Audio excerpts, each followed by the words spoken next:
the glory, but e-buggy pays the bills. Welcome to the No Name RC podcast. Get ready for some serious bench racing. But be warned, we speak our minds, express our thoughts, and sometimes things can get a little rowdy. Hate, and he just was influenced by the hate coming from the left, the hate coming from the right. And let's get back to more club racing and less of this grabbing racing. It's hard not to be arrogant when you're always right. See what I mean? That's exactly why people call you arrogant, Max. You may not agree with everything we say, but it's definitely worth a listen. And our pick, can you stop whatever you're doing? Join your host, Lefty the Great, with co-hosts and guests as they get together to chat RC. Hey, after that race that I watched this morning, I have to talk about it.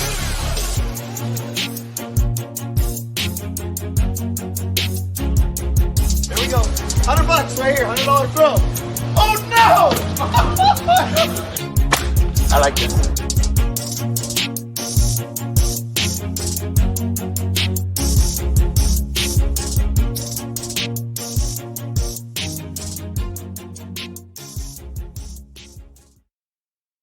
Yes, indeed. Nitro's the glory, but e-buggy pays the bills. But this podcast, it's all about ONROAD and especially 1/12 scale. Welcome, everybody. I'm your host, Keenan White, a.k.a. Lefty the Great, and welcome to episode number 268 of the No Name RC podcast. Joining me this week is Hefty, or Fat Jesus, and the Mangler. I'll talk more about that real quick. In a minute, but first I have to say some thank you to everybody. First off, I want to say thank you to everybody out there, the NNRC squad around the world. Without this is not possible. Thank you guys for the support. I greatly appreciate it. We cannot do this without you. Also, big shout out to our patrons of the NNRC and the YouTube members as well. If you wish to support the podcast in a financial way, you can via Patreon or YouTube member. Every little bit helps. You get such things as early releases. All the patrons and YouTube members were entered into the Christmas gift the other day. They actually won, a few of them won quite a few prizes as well. And I do random giveaways in the Patreon, which I'm going to do more of. And also, like, you can also find everything there because I post a lot in there as well. So thank you to all those guys out there, or racers, that support me and have supported me for a long time. I hope you guys continue. I hope you see that grow in 2024. And I greatly appreciate it. Also, shout out to all the awesome companies that support the podcast. As of now, all of these companies are still on board. They are InvisibleSpeed.net, High Tech RC, CourseTech USA.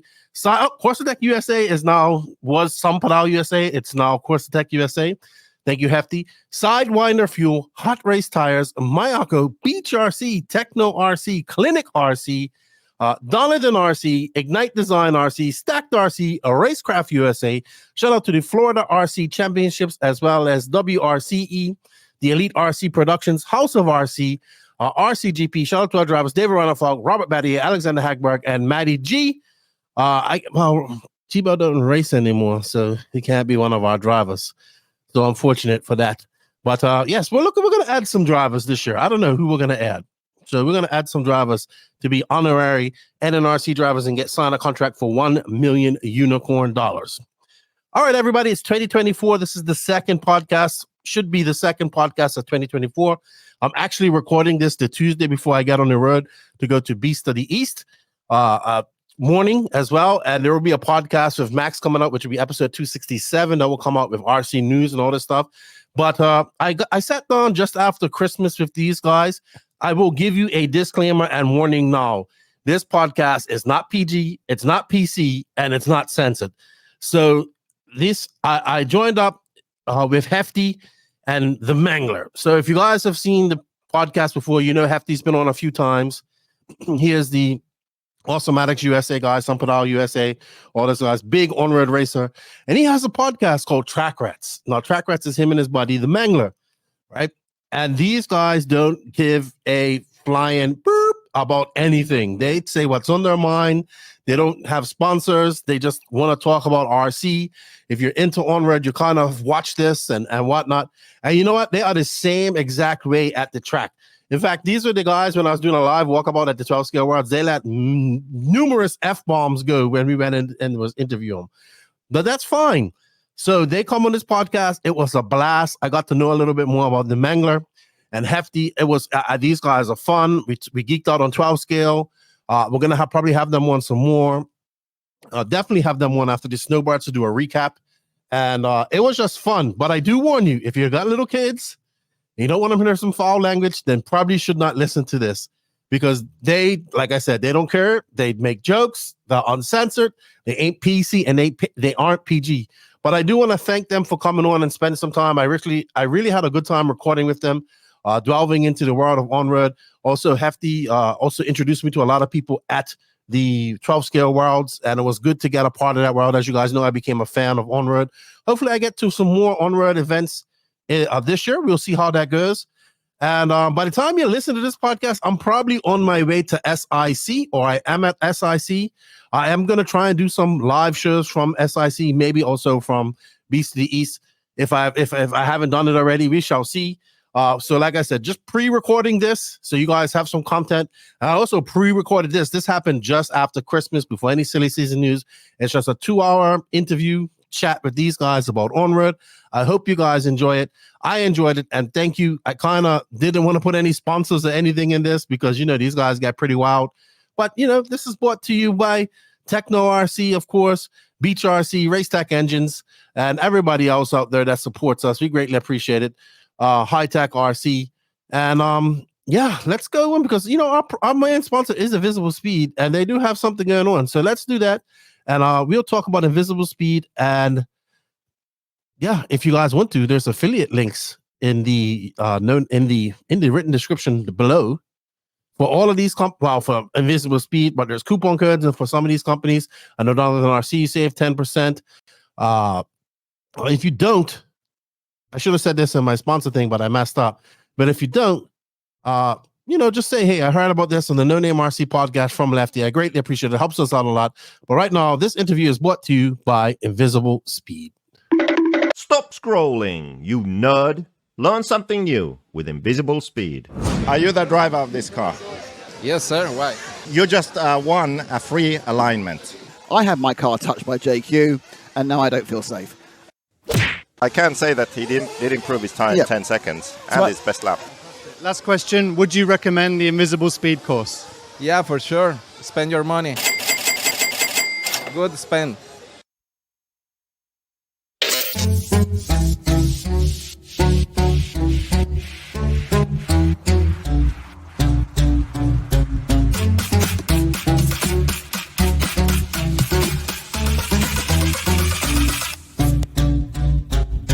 If you want to learn more and make your speed visible, stop scrolling. So joining me this week is, if you guys don't know who they are the Track Rats. We have Fat Jesus, Hefty Jesus. I don't know what to call you anymore. Drinking his very strong, dark stout of a beer, I believe. Mm-hmm. And then to my very far virtual left, right? I don't know what to call you either. I know your real name now. It took me a few days to realize that was your name. I was like, who's this guy? You know? Yeah, there's a reason why I go by the Mangler. So as the Mangler. Yeah. It's a little easier, a little bit more anonymous for the internet. When you have a name which you can Google, and the only person shows up in the world is you kind of want to keep a low profile internet when you have, you know, jobs that rely upon secrecy and not being at least out there and searchable. So you have a job? Yes, I have a job. I'm shocked at that. Yes. Oh. So I'm the fastest RC racer with a job. There you go. Well, Neil Craig has a job. Neil Craig has a real job and is a world champion. But welcome. That's an old inside joke that there was an RC racer in the old on-road world, and he claimed to fame after one weekend of doing very well. He's like, I'm the fastest guy with a real job. And so anyway, it's all right. Hefty won't touch that subject because he's kind of like fucking Beetlejuice or Rumpelstiltskin. If you say his name, he'll fucking jump out of the woodwork and start talking shit about you. So that's why we don't really mention his name. We just keep it like that. Anyway, sorry, I digress. All right, I'm going to put a disclaimer up. There is going to be a lot of cursing and on this podcast. You know why? More you know what we're used to. Huh? Cursing signifies intelligence. I like it. studies have proven year and year, people who cuss and use foul language have a higher intelligence, and I do. So, I mean, there's just no denying it. So, I mean, fucking A, let's go. Great intro. Anyway, let's get back to fuck the Mangler. Jesus. Hey, I'm bringing fire. My goodness. Keep up. Yeah, I know. But welcome. These are the track rats, Hefty and Mangler. I met you, Mangler, at the 12 scale worlds. Yes. Hefty, I've met you before, but I met you in your element at the 12 scale worlds recently, a couple weeks ago here. That was held at Beachline RC Raceway. It was the 2023 IFMAR 12 scale worlds. I listened to you guys' podcast. Go check it out. Track Rats on YouTube and Facebook. RC it was very good. I enjoyed your podcast, by the way. I listened to it one morning. Thank you. Well, and it was a good podcast. I agreed with a lot of the things you guys were saying about the race and whatnot, except the curbing, but we'll get into that in a little bit. Yeah, I know you hate the carbon, but I love it. I love the carbon. I love it. It makes it look so great. And I want to thank you guys for coming on and joining us. It's not Christmas yet. Look, Mangler's going already. Where is he going? Yeah. I thought he was going to moon us. That would have been great. I got to get a non-squeaky chair. There we go. Non-squeaky chair.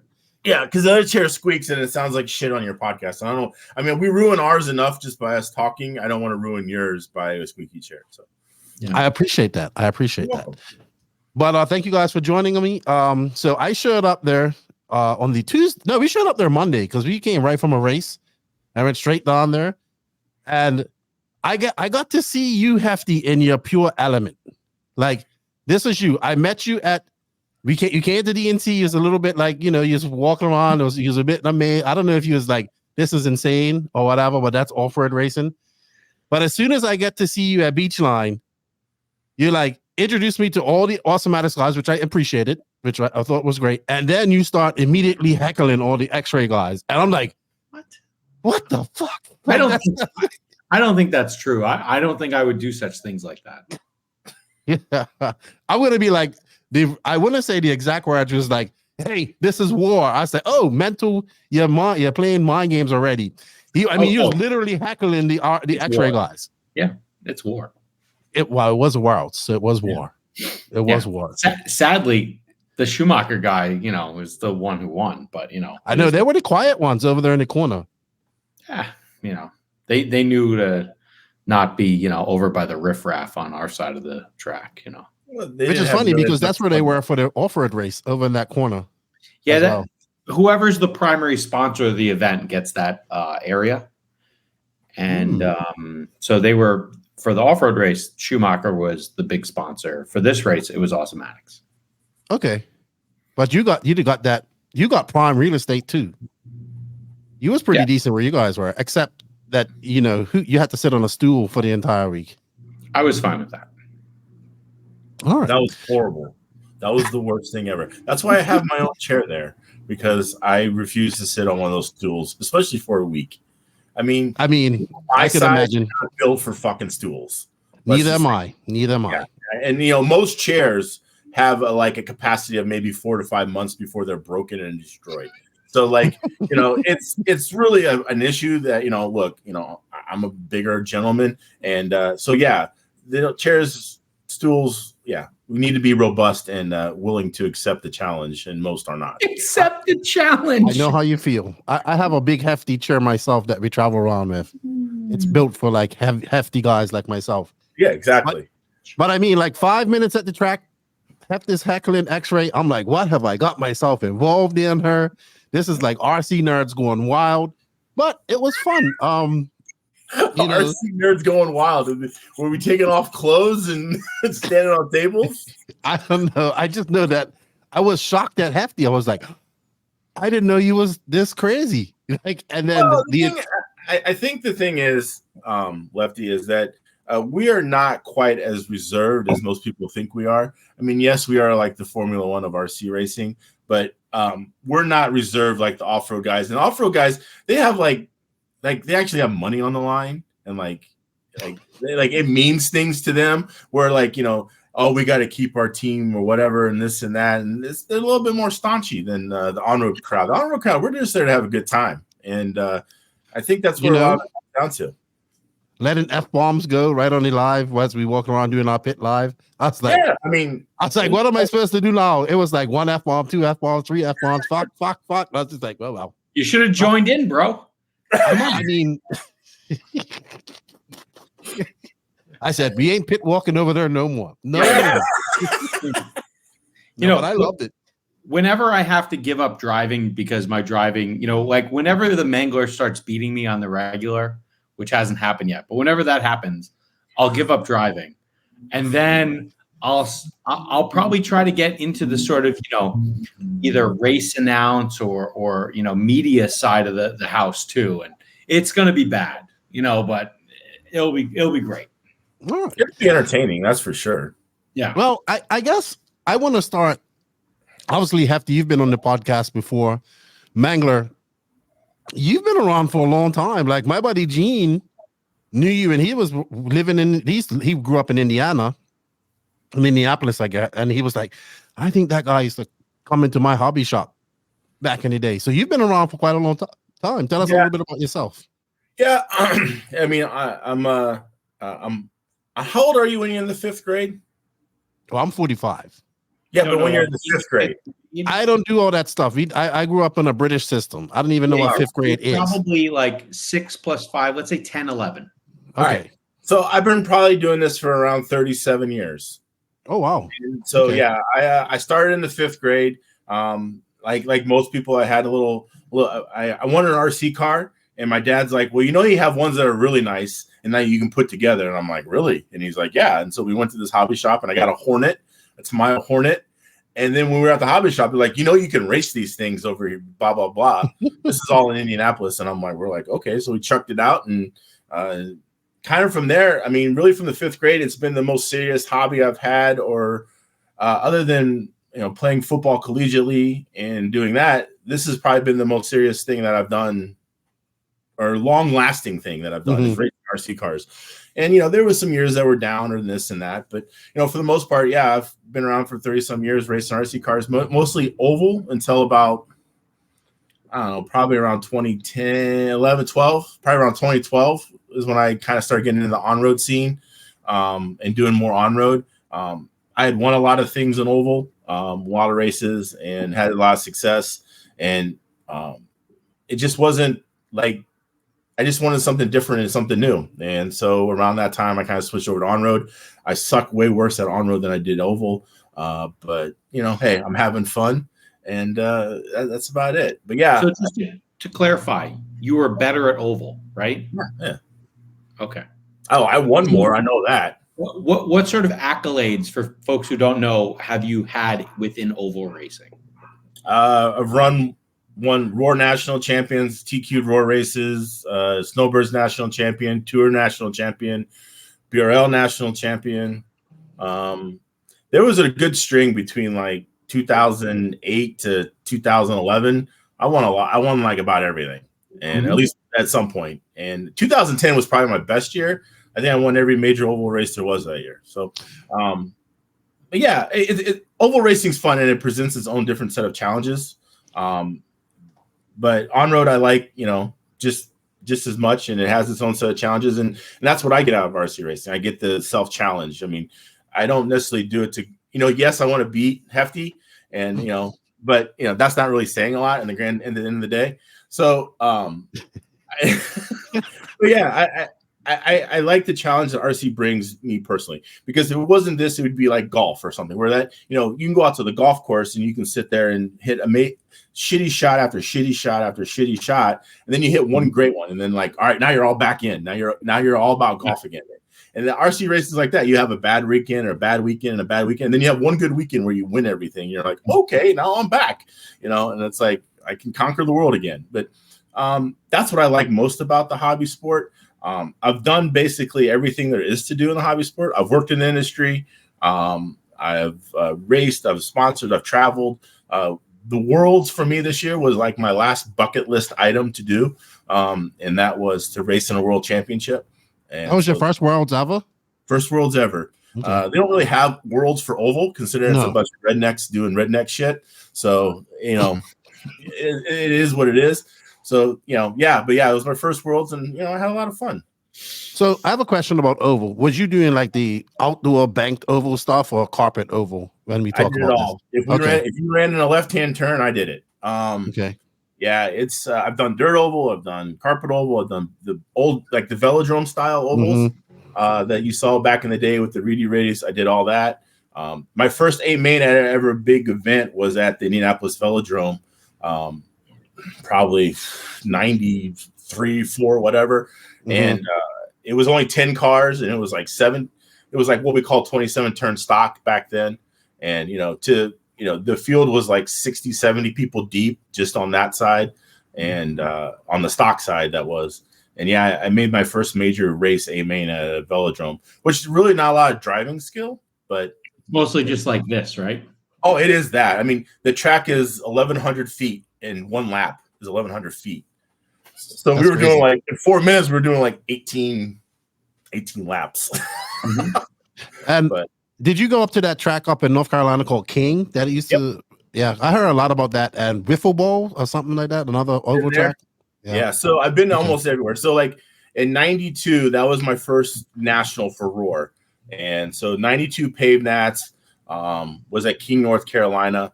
And I ran there. I finished, I think, in the M or N main and 6L stock. and it went to like doubles. Like that's the only race I remember that went to doubles. Like like AA mains and all that type of stuff. Yeah. Really? They went to the alphabet. They went to doubles. That's crazy.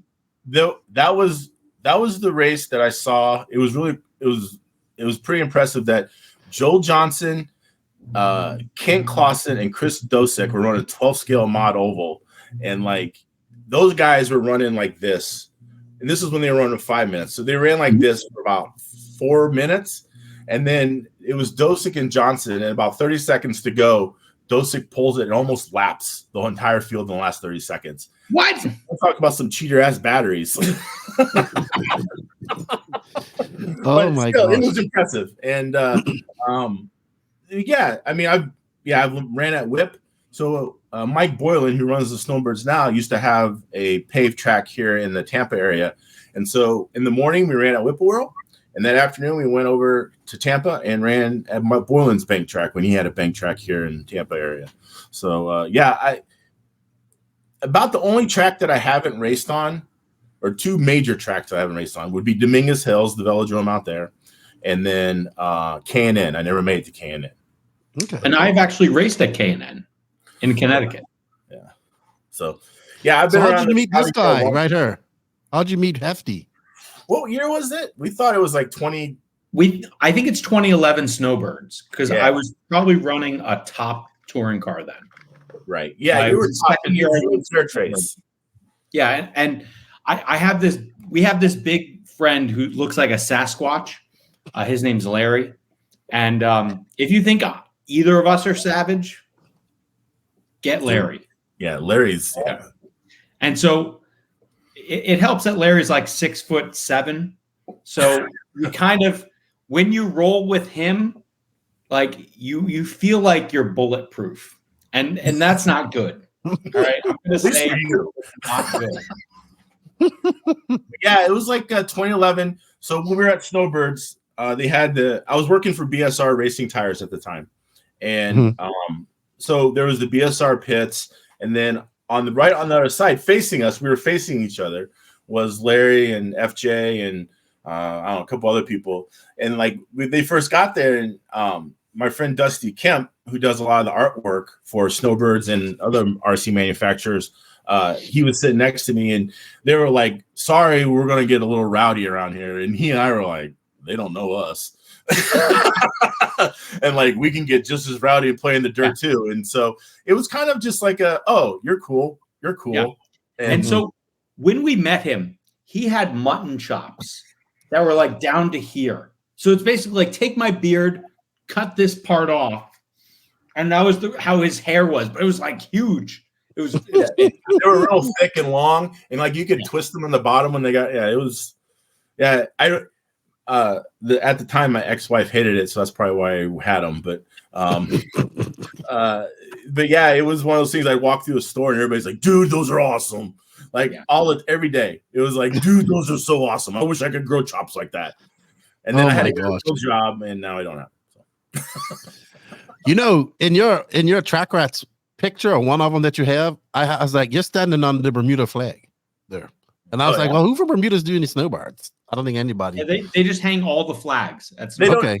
I guarantee you that the guy Boylan and those people, they don't even know what those flags are. Well, Boylan does, because I didn't know that Boylan was the weather dude from Mike's Weather that I watched chase hurricane. He's the drunk donkey. Yeah, he's the drunk donkey. Oh, good Lord. Yeah, that's what a local news person nicknamed. Have you heard about the drunk donkey story? I mean, is it? Does he want the story out on the air? It's out. It was on the TV. It doesn't matter if it's on the air. So here's the story. So there's a hurricane, and it's coming toward like Georgia or South Carolina or somewhere like that. And at this time, Mike is starting to get some cred in the weather world of people who like to chase hurricanes or follow hurricanes or do whatever, right, with hurricanes. And he's starting to get some cred. And like he's got like, I don't know, maybe 750,000 subscribers at the time or something like that. Maybe he's at 1 million. I don't know. Anyway, but he's got a good following on Facebook. And he's telling people what he thinks. And, he tells everybody, I'm not a meteorologist. I'm just a guy who likes weather and like figuring out these maps and showing you what this means and how this all works. And he kind of explains it for, the normal people, like people who live in Florida. And so anyway, he got some of a following. So the weather person in whatever state this was is like, if you need accurate weather information, you need to tune into us and not some drunk donkey on the internet. Oh my gosh. Right? So referring to Mike. And so immediately the opportunist that Mike Boylan is, and God bless him, I mean, that's a great idea. His fan base went after this meteorologist. And allegedly, from what I understand, because they had such a backlash from calling him a drunk donkey live on the air, that person got fired. Mike Boylan then proceeded to call my friend Dusty Kemp, who we just talked about. He made the logo for the T-shirt. And then Mike sold like a shit ton of T-shirts on the internet about drunk donkey. I think he gave me a coaster. Yeah. But he built that, like in a minute, like literally within 2 minutes, Dusty Kemp's writing the logo, sending it to him, and then he, marketed it. Drunk donkey. Brilliant. I'm like, brilliant. Yeah, exactly. Brilliant. I wish it could happen to me. And so I see Boylan every so often because he lives right near where I work. And like we see each other at the car wash and shit. And so anyway, but yeah, great guy. And he's like the weather pro now. Like, yeah, I follow him to find out about what things are going on. Is it Gene Saracourt? No, that's the referee from football. Who's the guy that shows up? Like if there's the big weather thing. No idea. From the Weather Channel. I don't have weather things by me. It just rains. I don't know. Anyway, the guy that shows up to your, like when there's a hurricane, he's the guy from the Weather Channel that's always out there reporting. Like they're best friends. Like, okay. Yeah. Like he's now getting recognition in the meteorological community because A, they probably don't want to get fired for making fun of him, but B, he kind of knows his stuff and that, his content and stuff, it brings a large audience. And so he's been working with a lot of great people and doing good stuff. And then he puts on this little race for us all assholes to come to every year in Florida and hang out for a week. Which is the Snowbirds, which is coming up very soon in a month or so. Very soon. All right. Well, that was awesome. Now we can finish this podcast. I'll talk to you guys later. No, but you said you wanted to keep it short, huh? Fuck off. No, it's fine because I love it. I never knew that. So I'm sure people are gonna love that too. And they'll be cracking up at the first 20 minutes of this race and at this podcast. So that's gonna be awesome. All right, let's talk about this World Championships. First World Championships since 2020 when they had it over in the UK. Hefty, you attended that race, I believe. I did. Yeah. So that race was in Milton Keynes, which is a northern sort of suburb of London. And so it's most famously known for having that's where the Red Bull F1 team is out of. And it was held in a large mall. Yeah. And the mall in the UK was interesting where they don't have heating or cooling in the mall. So like there's kind of like pigeons flying around through it. And so however warm it was how warm it was. And at the event, they had a large tent and, all the racers were in the tent there was about 120 racers for this event. And it was, roughly 60 or 6 heats of mod, 6 heats of stock. And I believe this was the second time that, or in the UK, it was the second time that stock was run. I think the prior time stock was run was in South Africa. And one of our friends, stock or spec, whatever it is. One of our friends, EJ Evans, had won that race at that event. EJ was good friends with the guy Antonio who put on the event in South Africa. EJ is he was the North American distributor for Top Racing. That's how I got to meet EJ. And he's still the partner behind Solaris Racing Tires. Okay. He's in Northern California. So, and now he's an Automatics driver. But at the time, he might have been running like X-Ray or something like that. So I don't know. I think I said something like, if you run Automatics, I'll go to that race. And he didn't, so I didn't go. Okay. Now, the South Africa race, was that the one that was indoor asphalt? It was indoor, and I assume carpet. And then they had a touring car at the same event, and that was indoor asphalt. Okay. I believe that's where HagBerg won one of his world championships, I want to say. Yep. Okay. He won All right. Yeah, so that was 2018. And I think that's when HagBerg won his 12 scale world championship. Okay. But I watched the so where they had the race in Milton Keynes, they also have a off-road race, which is coming up in March, maybe, or February too, in the same place. Awesome idea. Yeah. I watched it. There was people lined up watching it. I thought that's a good way to get RC out in front of people. Yeah, it's very interesting, and it's so accessible to the people. I have a really weird story. So I just started dating a woman who had been living previously in the UK and working in the UK, and one of her friends or acquaintances, whatever we want to say, lived in the area. She came to the race. Somehow out of 120, 30, 40 dudes found me and introduced herself. It was very weird, but it's just one of those sorts of things. Like, that's how accessible it was. Okay. And if you fast forward to, 3 years later now, we're in Florida in a big metal building next to like a cement factory down the street. So slightly less accessible, unfortunately. Yes, I would agree. Well, I mean, as accessible, just people don't know it's there.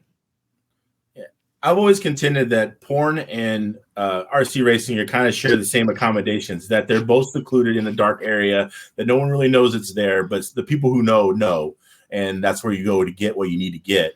And so, yeah, it sucks. I wish that we had more races that were in a public eye or in more view. Get all these and everybody into the porn, but of RC, and but yeah, it just doesn't quite happen like that. It's always just some weird random place in the middle of nowhere.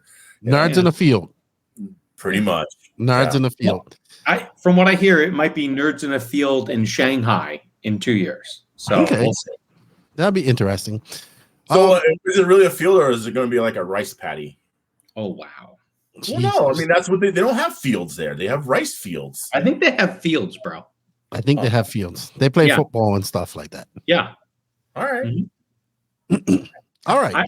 I got to apologize for him. I don't know. I mean, like, if you guys watch Track Rats, you'll know this is just him. This is just him. This is just him. It's not. Look, we don't offend. We are very open. We're very. We're just frank. About that, and I'm not the guy. We're just. Here, this is what it is, and like you're the mangler. Yes, who love us. I mean, we're here, and you have the choice to turn off, and so yeah.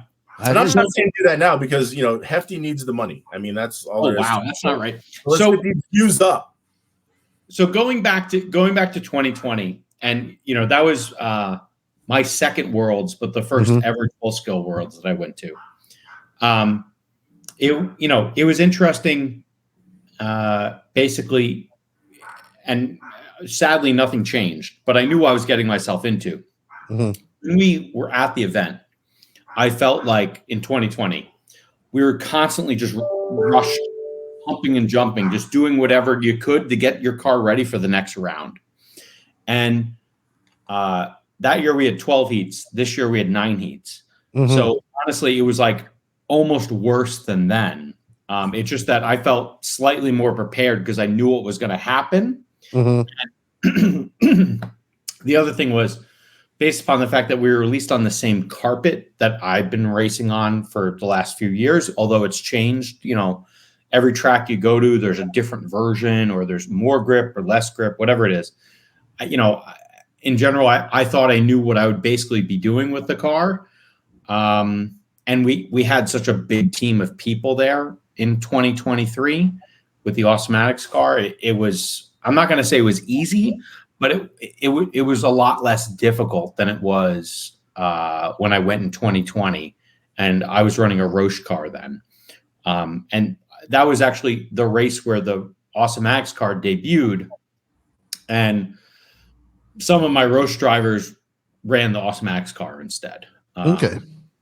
But so, if you think about it, the car's come a long way from, being a car with, random parts that never made the light of production, to now something that 3 years later had double TQs. And if it wasn't for maybe some bad luck, could have had 2 world championships, but at least got 1 world championship. Yeah, so, which was good. I speaking of Max, it was like him and I kind of hit it off right off the bat, and he was a great dude, lots of emotion. I liked him. I enjoyed my conversations with him, and congratulations to him. But I was, for me, this is my first ever exposure to anything really on a competitive level of ONROAD, especially 12 scale. Seen it, read about it in the magazine, seen it on video, but to actually be there and witness it was amazing. I think the one thing I would say I was watching this back class, which was fast, and they were able to come off that straightaway and go around that corner, and they were pretty fast. You didn't hear them put on the brakes or nothing, but man, when them mod cars came flying on that straightaway and they hit that corner, you could hear them like just reaching for traction and the brakes on, and I'm like, I would have ran straight into the wall. Like I wouldn't even have turned. I'd have rode my car off the first lap. I know that. That's how fast they were. Let's talk about that though, the track and the facility. I thought the track was pretty huge. I think a lot of guys told me that normal 12 scale was like 3/4 of that. That track was about a normal size 12 scale track. So I don't know the rough dimensions. I want to say it was probably like 120 by 60 feet, which is much bigger than most tracks. That's about 20 feet longer and 20 feet wider than most tracks. And in the States, that is. What's that? In the States, that is. I mean, they have those guys that run that Essex series, and that thing is massive. Okay. But like I remember, running 12 scale way back in the 90s, and often because the cars are so small, we've run them on real small tracks. Okay. And mind you, in the 90s they're really damn slow, and now they're super fast. But 12 scales on such a big track is kind of an odd thing to be doing. And so I think for a lot of people, it was like, a real change for them. And, within the 12 scale community, 2 weeks prior, you had 3 options. You could go to Thanksgiving. That's what I did. You could go to the warm-up race in Florida. That's what Mangler did. Or you can go to the U.S. Indoor Champs, which is the race, favorite, or like known as Cleveland. I think it was the 43rd running of Cleveland. And, so different people decided to go to different events. And some people, didn't go to either. So, I think it was interesting to kind of see the outcomes. Yeah. Because at that event, Sam Isaacs won 12 scale. Yep. And Hiver won 1 touring car. Second? Remember. Let me go look on AwesomaticSUSA.com. Let's go look at the race report. Yeah, there you go. For a second. What did you think of the track, Mangler? I thought it was great. I know Robbie and his team, I think they did a great job of hosting the event. Yes. The place was in the best shape it could be in. I feel everything was cleaned up. Everything looked nice. The layout I thought was good. The bigger track didn't really bother me at all. I thought it was fun. I didn't have an issue with that. I kind of enjoyed it really. Because I couldn't have felt by your face at the race. So yeah, there's like this one that the Mangler that you're talking to now, who's all jovial and full of insight. Not at the track. At the track, I'm kind of heads down, elbows up, just working. Yes. Right. And so and that's just kind of the way I am. I'm like, I'm gonna look. I've already mentioned before. I'm not the fastest guy there, but I'll be damned if I'm not going to work hard and put the effort in to be fast. So anyway, but no, I love the track. It was I thought the layout was great. I liked the curbs. I didn't have a problem with them. But yeah, no, being that it's the only carpet track in Florida, it's kind of my local track, which is 2 hours away, and we get to race there every couple times a year, but it's not really a good comparison to what the world's brought and or what we normally get to race on. So it still was even different for us locals. But yeah, it was a good race, and I enjoyed it. The track. It was great. No complaints from me. Yeah. Now he, on the other hand, does not like the carbing. Does not. And I love it. How do I do that? So there's been other tracks that have had this curbs, and like I've said things like, "Hey, you put that stuff down. I'm not sponsoring your race again." Things like that. So I didn't know that they were going to have these curbs. So bad on me. Why don't you like them? They had them at the warm up, bro. Like I understand they had them at the warm up. I didn't know ahead of time. Wouldn't that be ahead of time since it was 2 weeks prior to the race? Listen, Mangler. Don't be different, all right. And what I don't like about them is generally it causes your car to spin out if you touch them. Okay. Would you like another type of curbing? Well, I don't know if every type of curbing does it, but these curbs, they're like marketed as like drift curbs. They come out of, I'm guessing, Japan or somewhere in Asia, and I just don't like them. There's a few tracks that have had them. My former home track, 360 V2, had them. I hate them there. And one of my favorite tracks in Ohio, which is now being run by Wayne Gerber and his son, Travis Gerber, they've had it in the past, and I hate them there too. And they weren't there in 2023 because of how bad they were in 2022. I think some of it too is that 12 scale cars these days don't have any type of differential. Everything's locked, thanks to this asshole. And so there's no give. You get the rear tire on it, it's just gonna spin you out because there's just no differential to catch you or anything like that. It's just a solid rear axle. And that's just the way 12 scale has evolved over the last, say, 5 years. And so the curbs plus running spools essentially makes it a little bit more challenging. I just took it as like, look, just don't get on him and do better. He can't do that. So I saw a picture of Reinhardt. He had both wheels up on that thing, that one coming off the straightaway. And he has way more talent. Reinhardt. Yeah, dude. He's got more talent than all three of us together. Oh, I know that. I know that. Yeah. He's amazing. I know that. He is amazing. He was a bit cold at first when I first met him. He was very I was trying to talk to him a little bit, and I was like, I want to get you on the podcast. And then yes, he was very German. That's what he was. I mean that like in the best way I think of it. Yeah. Yes. And then eventually he warmed up, after he kind of realized he is definitely super talented. Him and Orlowski provided some great battle. Him and Kemp provided some great battles for us as well throughout the week. Myself, I thought the track was cool. I thought the carbing was great. I love carbing. I wish we had more.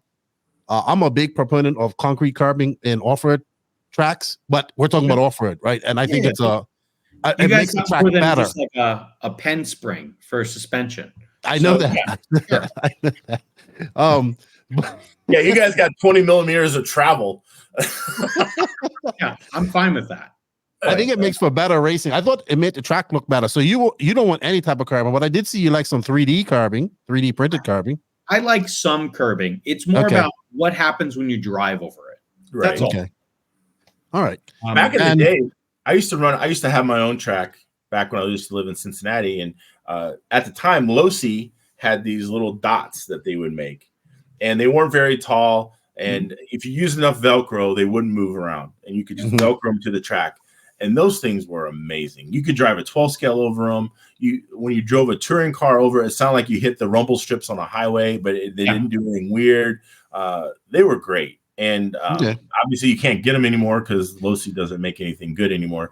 But I'm just kidding. I don't even know what the fuck they make. I'm just they make a dirt bike. That's all I know. As for the facility, excuse me, Tater Run. Tater Run. Yes, Tater's TLR. So they do okay. They're all right. Never mind. Well, they're TLR. That's TLR part of it now. That's like Losi's the Funster part. Yes. This is like the AMG to Mercedes kind of bullshit. I guess. Yeah. Okay. So TLR is the racing side. Losi is the licensed fun side of it. I feel like it's more like Fiat and Ferrari. There you go. Not like AMG and Mercedes Benz, because let's not get carried away with what they're selling. So. I thought the facility, this is my 4th time going to this facility. Robbie and his crew, they do a good job. It was good to see everything marked out. I was there 2-3 weeks prior to that for the carpet championships. I thought it was well organized. This is my 2nd World Championships that I've been to, and it was very well organized. And I thought that the staff, everybody there, did a very good job at the facility.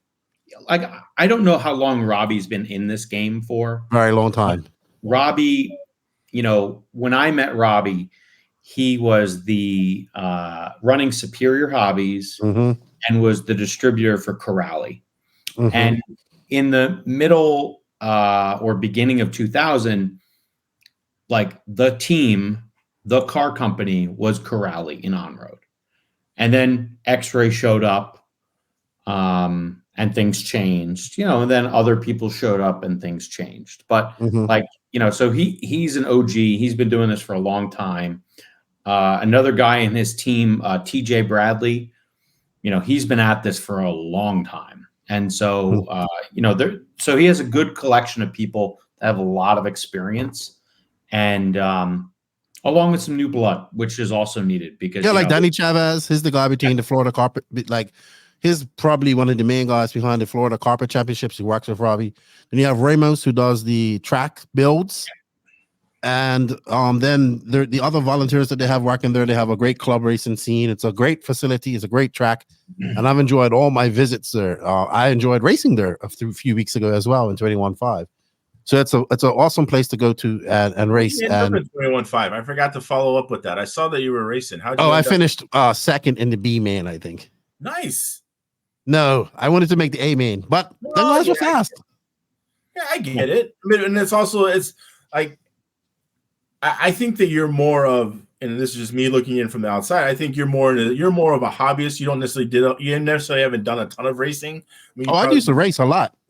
Yeah, but back in the day, but here, Bermuda, I used to travel to race a lot. Well, we don't have a track anymore. I'm gonna get into I want to race on-road. Here they have GT and stuff like that. Here and 5th scale. You're right. And I think they do some 10 scale sedan, but they have one track here. We lost all of our tracks here. I used to race in Bermuda and all that stuff, but believe it or not, when I went to work for JQ Racing, I stopped racing altogether. Right. Because it was like, you're going to be a manager, you're going to be catering to people, and you can't race. I stopped, and then that was the first time I raced in 5 years. Yeah, so I'm so sorry to hear that. Yeah, I know. It was the worst decision I ever made, was not racing no more. If I could go back and change one thing from 2017, I would continue to race. Didn't JQ say he was going to stop racing? Yeah. Look how that worked out. He's not. He's given up on the dream of being a pro. Every year it would be, I'm going to do something different. I'm going to make it this year. And I'm like, no, you're slow. He's actually not slow. He's actually very good. He's the best one-handed beer drinking driver I've ever met. He can drive one-handed drinking a beer and beat a lot of people. I don't know about the one-handed part, but I refer to that as speed juice. It works. He can drive. He's got big. He's a tall guy, so he's got big hands, and he can wheel, and he can drink a beer, and he can do two things at once apparently. So I want to shout out to those guys. They did a very good job. I think IFMAR and the crew of IFMAR, Tim Clapperell, Clayton up there on his stand, up there on his perch. He was upset because he's like, we should have a camera up here on the driver's stand. We don't give him too much credit, but yeah, Tim did a great job. The RD Jared did a good job keeping things going. We're the first people who put Clayton on a podcast to get him elected for president. Mm-hmm. And like, we pumped him up. We came up with "Don't be hating, vote for Clayton." We were the first. We were the OGs. And now he doesn't even fucking talk to us. He's on your show all the fucking time. He's like a scab, like just traitor, just stabbed us in the back, Judas style. And so let's not give him too much credit. They love Clayton. The interesting part about this event was it was also the first time which Eric Anderson, most people know as EA, was seen as ROAR president. I'm sorry, IFMAR president. IFMAR president, which was a brilliant move what they did over there in IFMAR. I applaud them for everything that they did to get that drain the swamp, get that old guard out, and get the new guys in. Is that? And I met him for the first time. He's good too. He's damn good. He's fast. Yeah. EA's all right. He's okay for a slow old hillbilly. He's fine. Let's not get his head any bigger, okay? He's won some national championships, right? Oh, he's won a lot of shit. Okay, so he used to run oval too. So that's how he knows how to cheat, because all the oval guys are good cheaters. Look at him. So this is how naive I am, right? My buddy Peter, he messages me and he goes, "Oh man, you're over there with ONROAD royalty," and I'm like, "Okay, yeah, I know HagBerg. Him and I are friends. We've talked. First time I ever met HagBerg, by the way. But we've been friends for a while. Mark Reinhardt, and then I'm thinking like, well, I'm seeing Orlowski before and whatnot, but then I got to meet guys like Sam Isaacs and Donnie Leah and these guys and other guys that were very fast in there, and I was like, yeah, these guys. So at first I was like, yeah, I hang around with these big offer guys. This is not a big deal, but then I kind of was like, wow, this is the same but different. Like same emotions. Everybody wants to win. These guys are good in their genre of RC. It's just probably not as, and this is no disrespect. At one point, it probably was huge, but it's not as big as offer it is at the moment, right? But still, the same adrenaline, the same emotions, everything's exists. And I think after day 2, I was like, oh, okay, I like this. I'm not saying I didn't like it before, but I became a fan. I was like, well, this is racing. RC racing. These guys are serious, and we're gonna have fun. But just like you sort of became a fan of non-modified, you're calling it spec mod. I don't know about that, but you've started becoming a fan of non-modified racing in off-road, and because honestly, there's nothing I can say about the skill that Mark and Orlowski and Kemp and Donnie and Sam and Alex and whatever these guys they have. Yeah, Jan. Very impressive. All right, but I'm always impressed by him. He's good at like everything. The challenge though is like there's only so many of those, and so I looked to 2020. I qualified, I think 12th in spec, and this year I qualified 20th in spec, and with less people. Yeah, less people, but it was a deeper field. Yes, very deep field. And very deep field. It was hard. And at least this time I got one run in where I didn't crash. In 2020, I never got a single run in where I didn't crash. For whatever reason. For the course. What's that, Mangler? I didn't hear you. Is Mangler number 1? Yes, I am. Yeah, he's always number 1. Number 1 in the room. No, the spec class was very exciting. I would tell you who, obviously, Max Mashler, Mark Styles, they impressed me. Robbie Dodge, he put on some very good runs. He probably had some bad luck, I would think, and also, but I thought he was I also want to say I was very impressed with the respect of racers at this event. Lap traffic, pulling over to let people by, like you rarely see that in off-road.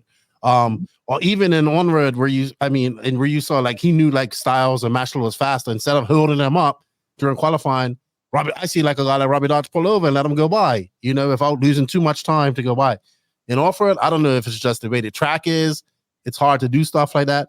but you'll constantly see guys holding them up. Now, I'm not saying that don't happen in on-road, because I'm sure it does. But from what I saw, I saw a little bit more respect amongst drivers. And I think who was it happened fast. in Q1 of spec, and then people were like, "I got to get runs in." Mm-hmm.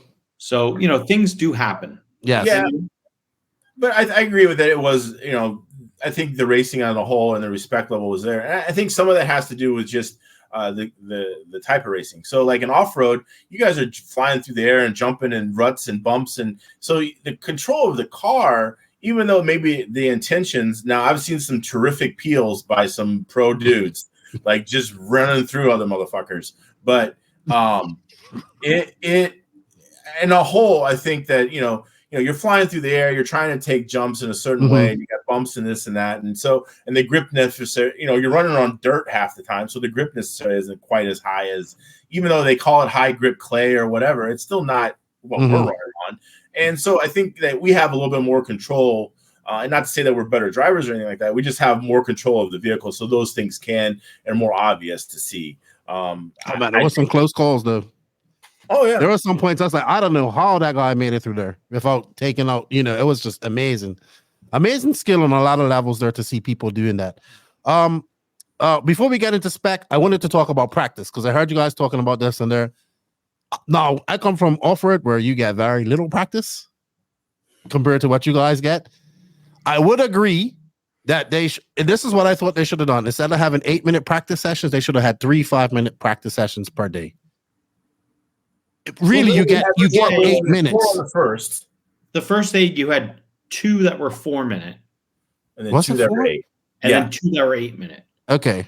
And the challenge is, like, unfortunately, from a battery perspective, 12 scale is the class that runs the longest. And the mod guys, they can dump, but even the stock guys, like there were some people that were like lighting the track a fire the first day. And, some of them figured out their motors, but not everybody did. And, you still have to finish the run. And so if you're fast up front, great. Congratulations. Just get ready to move the fuck over later, because, like that's honestly what happens though a lot. Like you can be like, you can have a really good 90-second car and then you don't have an 8-minute car. And so it's challenging. But like the problem with a new carpet track at the beginning of the day is just that it needs laps to run in. And, honestly, on a carpet race, especially a non-permanent facility carpet race, the best thing you can do is allow us to put laps on the track. Okay. But would you have liked to have more sessions? Because I said you guys wanted more sessions. I mean, we could have went another 3 8-minute session, no problem. Because we have done at 6 o'clock at the latest, 6:30. And to jump on what Hefty said, I think, and it kind of goes back to the track being bigger. I think we saw more, especially in the spec racing, we saw more of guys who could go out and be fast up front, but weren't so fast at the back, or guys that weren't so fast up front were a little bit more fast or faster at the back, and of the 8 minutes, that is. And I think the bigger track kind of was part of the reason why we saw that. And I think that also made for great racing, because there was some races that, there was some early on, I was just like, they're pretty fast up front. But, if you actually look, they're not really that fast out the back. So, you take that for what it is, and you kind of put a mental check mark in your head. But yeah, I think that kind of was one of the byproducts of the track being so big. Well, I saw a lot of people come from behind too. Yeah, in the racing to beat people. Which I was like, well, this is done. This guy's got a 3-second lead. He's out front, but then with a minute to go, there's a guy right behind him. It was. I really thought that was awesome. I really thought that kind of racing, or the racing that we had, Hefty, you can correct me if I'm wrong. I don't think we really see that a ton on some of the smaller tracks that we be racing, like Snowbirds or even Cleveland. You only see it in mod. Yeah, you don't usually see it in spec. But we saw it in spec. Yeah, and I think that was just the byproduct of the track being so big. Yeah. So speaking of spec, so do we have the people who's who of spec racing at this race, like all the top Americans and top Europeans? You would Everyone say was there. Okay, Yeah. All right. I was really impressed with Max and Mark Styles. They were very good. Obviously, I think Max, Mark Styles, and Robbie Dodge were the three guys that kind of stood out above everybody else. I kind of agree with you guys on the people that did make it. We had EA was good, obviously. Max Kenning was impressive to me, huh? Now, if you talk to EA, well, I mean, EA was shit. He's like, shoot, bang, man, my car's shit, and I'm still fifth.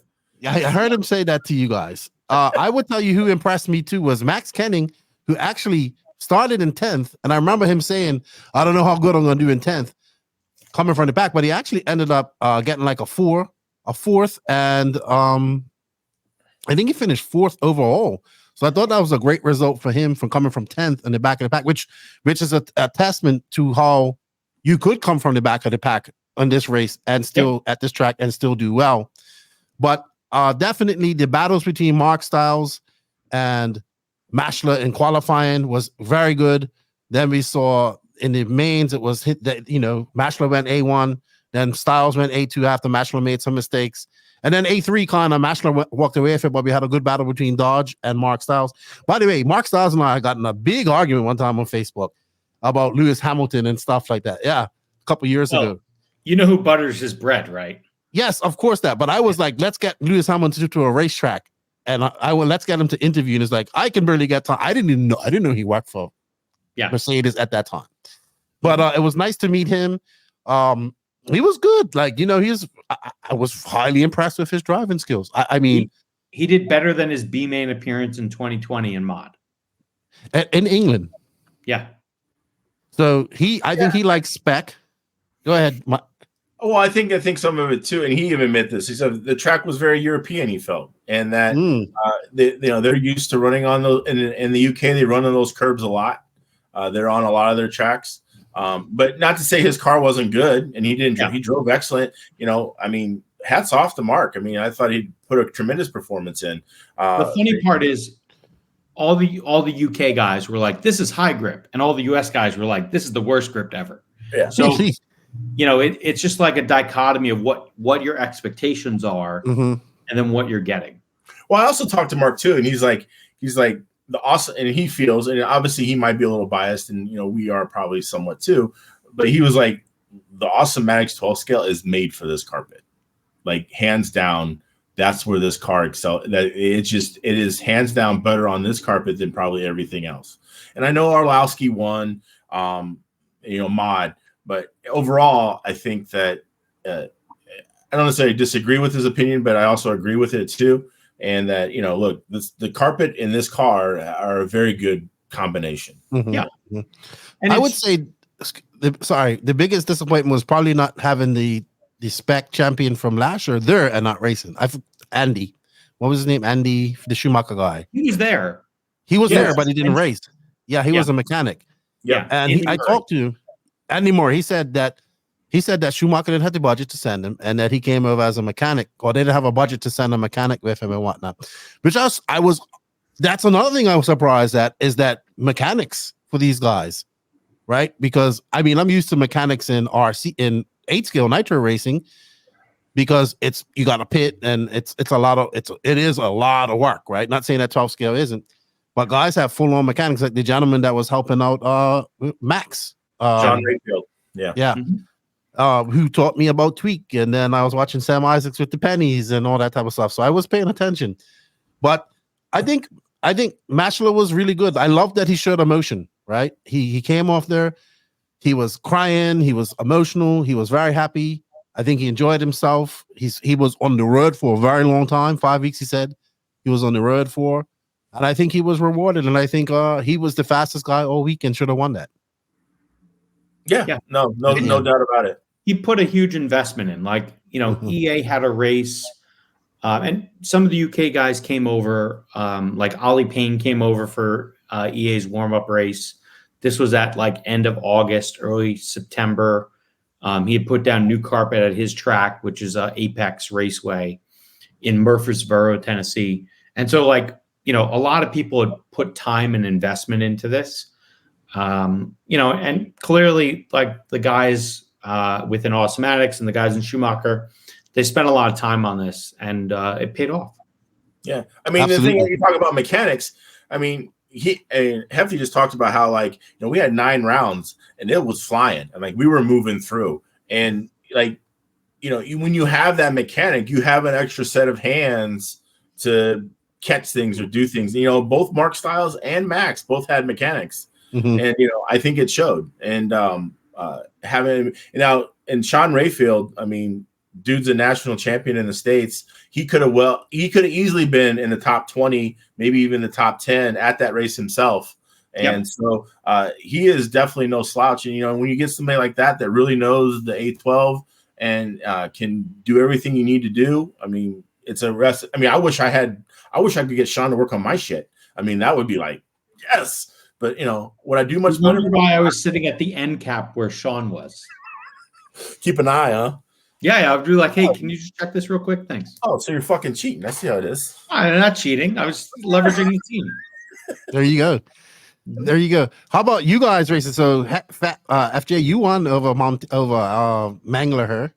No, that didn't happen. Not in Mangler's head. If he realizes the truth, he'll quit. What are you talking about? Mangler had some good runs in his main, though. In his triple mains, he had some good runs. Yeah, I had shit starts, man. I kept trying not to run over dudes, and I ended up getting screwed. Like, I just need to peel people off the start. That's all you need to do. Well, I don't know what it was, but Dager was parking in the front, and then Hingelfeld. I was trying not to run over Hingelfeld, and I just ended up getting screwed up every time. But whatever. Yeah. Did you have 2 cars like Hefty? Qualifying's more important. Is that something that's super popular, having 2 cars during practice and whatnot? In 12 scales, do they do it in touring car as well? Well, normally the problem is at this type of event, there's so little practice that you want to put down as many cars as you can just to like understand which direction should you go in. Okay. Well, I always told you car number 2 was better for you. It always was. I swear to God, every time. No, it wasn't. That's fake news. I totally would switch cars, and like every time, car 2 was always faster. I'm like, this is stupid, but all right, whatever. Let's wrap up on spec. Who impressed you? Who kind of didn't impress you? Who was you expecting to be fast that wasn't up there in spec? So I would say probably everyone I thought would make the main made the main. Okay, all right. Who could make the main made the main? Yes. Yeah, and so and I'm not looking at the results in front of me, but like if I just think about who was in the B main, there was no one who I was like, how the hell were they there? All right. Okay. Even though some of the guys struggled, like EA thought his car was terrible. Another guy, Joe Trandell, thought his car was terrible. They still made the mains. And it's kind of what I expected. Okay. Did I hope to do better myself? Sure. But the reality was I still beat this guy, and that's good enough. I mean, that's goal number 1, right? Yeah. Goal number 1 for you to beat him or him to beat you. Mangler, you're going quiet. It's a fun competition, but the reality is like, we've been doing some of this stuff together for a long time now, and I'm honestly, and this is where the Academy Awards come in. I'm just happy that Mangler's back racing again, because there was a little bit of time where he stopped, and whatever was the cause, I'm not going to say it was the beatdowns by me or whatever it was. I'm just happy he's back at it. There you go. That's good. That's good, man. Good to have you back, Mangler. Yeah, well, sometimes you got to take a break. I agree. I'm gonna after I finish recording with you guys, I'm taking a break. Yeah, for Christmas. Oh yeah. No, so we're just your content filler while you take a break over Christmas. Yeah, he's going to put us on pause for a minute and then just play this stuff next week. Yeah, probably.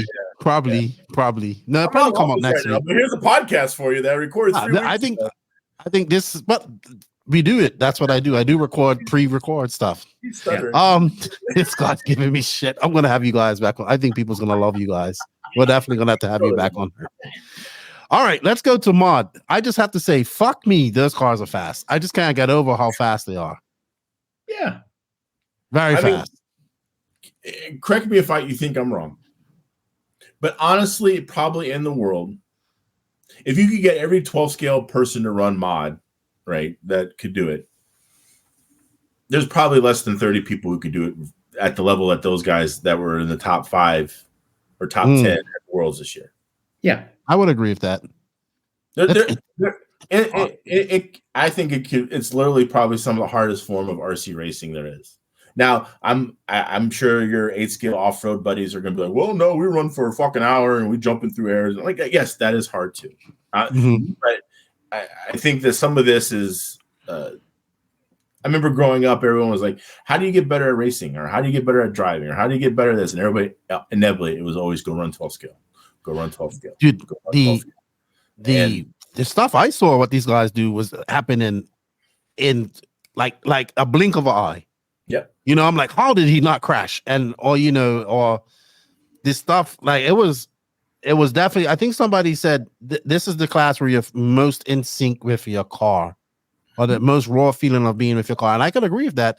But what I saw like Reinhardt and Orlowski do and Camp and these guys and all these guys in that top echelon of mod do within a blink of, without even like, I couldn't even have thought of that to do it. They were able to do it naturally. Like it's extremely fast. And to see it in person was highly impressive. Like I can see why Orlowski's really good at carpet racing and pretty much every class that he runs, because that class is very hard. It's so, you have to be so fast. Your reactions have to be so fast. You have to not even think about it. It just has to be natural. It's fucking impressive, man. Yeah. It is very impressive. And that speed at 8 minutes. Mm-hmm. You know, I think now look, I'm sure if you gave Mayfield a shit ton of tires in a 12 scale in a year, yeah, he's going to be fast. Mm-hmm. I'm not saying that won't happen. Like you give anybody the time and the energy to be, any off-road racer, 8 scale off-roader that is in the top right now, you give them the time, yeah, they're going to be fast at 12 scale eventually. It's kind of like that whole 10,000 hours thing that we've heard about. Mm-hmm. And so, but the fact is that I think right now, if you put, people actually actively race 12 scale, there's probably 30 people that could actually do it in the world. Yeah, I could understand that. At mod, you mean at the mod level? Yeah. Okay. Yeah. I have to say that we had exciting qualifying. It went right down to the wire. We saw Mark Reinhardt take 2 runs. We saw Orlowski take 2 runs. Then we saw Kemp. I'll not forget, in the last run, he got up to that lead, and I heard you, don't back down. And I was like, when he said that, he just went faster because he knew he had to get a good time. That was planned. That was a whole. He actually asked Kemp, did he hear anything that was said? He's like, no, I didn't hear anything. He's like, he had to go a 43, like 801 or an 803 in order to get TQ to break it. Mm-hmm. But he was on a 45, so it didn't matter. He was so freaking fast. It was ridiculous. The car just looked so hooked up. He looked so in the groove. Yeah, it was as good as it could be at that moment. He was, and he had zero emotions. Like he was just like, yeah, no. Did you catch him off the stand? So there's this great picture that Red RC has where Orlowski looks like someone pooped in his Cheerios, and Mark looks like, I don't know, because Mark's already been there.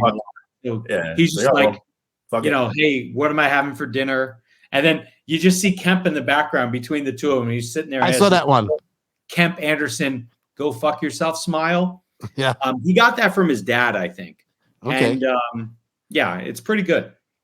Yeah, dude, he was impressive. And I think him doing well got a lot of people watching this coming into the finals. Like Barry Baker made that post. I think this is the first American to TQ any Worlds event since 1996. Stuff like that. You could see it kind of generated a lot of emotions in American ONROAD because it's been quite a while for American, which we're going to touch on that in a bit. And even myself, who I'm not going to lie, I love the Europeans. I love good racing. But I love when Europeans and the Americans race together. Or the Europeans, I love when everybody comes to race together. And but I was like, man, I really want this young man to do well, right? Mm-hmm. and we had that A1, and it was like he just fucking lit a fire and went, and I was like, oh, he's gonna do it. And I mean, it was just he was flying, right? There was nobody touching him in A1. And then when he made that mistake in A2, when he on the start, and he just went wide, I was like, somebody's like, oh, Orlowski hacked him, and I was like, no, he went wide, and he came back in. Yep. But we was blessed with an exceptional race between Mark and Orlowski, man. That was a fucking great battle between those guys. It was amazing. And like Mark and Mikhail, they're very friendly with each other. Mm-hmm. Like they were rooming with each other at the event. And yes, the reality is, you know, they race each other a lot.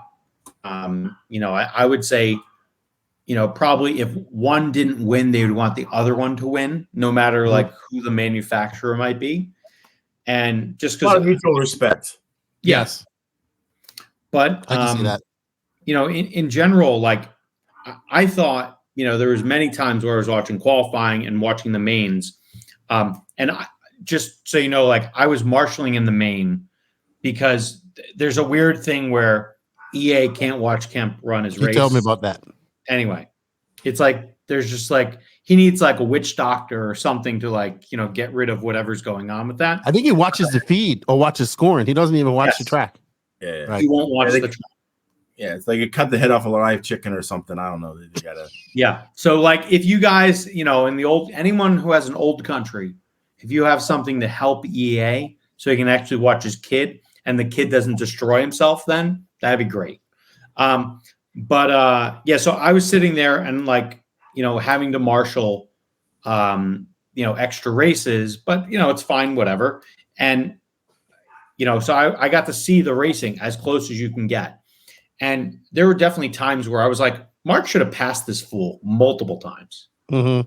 And he just didn't. You know, he was like, it's an 8-minute race, you know, so realistically, you have a long time. But there is also side of it. Like, there's times where your car comes in and then it kind of like fades out, whether it's the glue level or whatever it is. It's just, it's during the 8-minute run. It's not perfect the entire 8-minute run.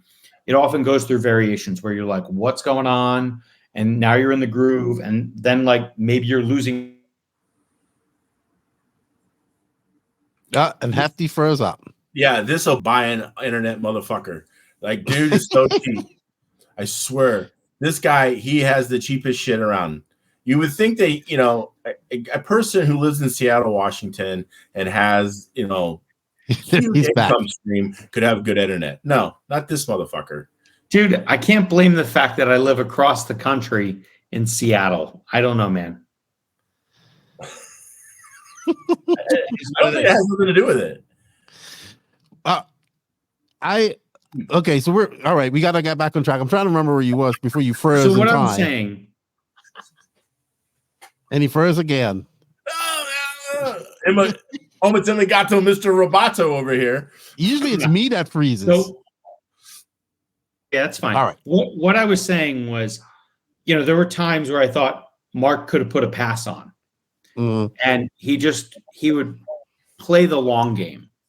And, you know, honestly, I think if he was slightly more aggressive, Orlowski would have had less TQs and probably would have had a worse result in the race. I could understand that. I think he let up a lot on him.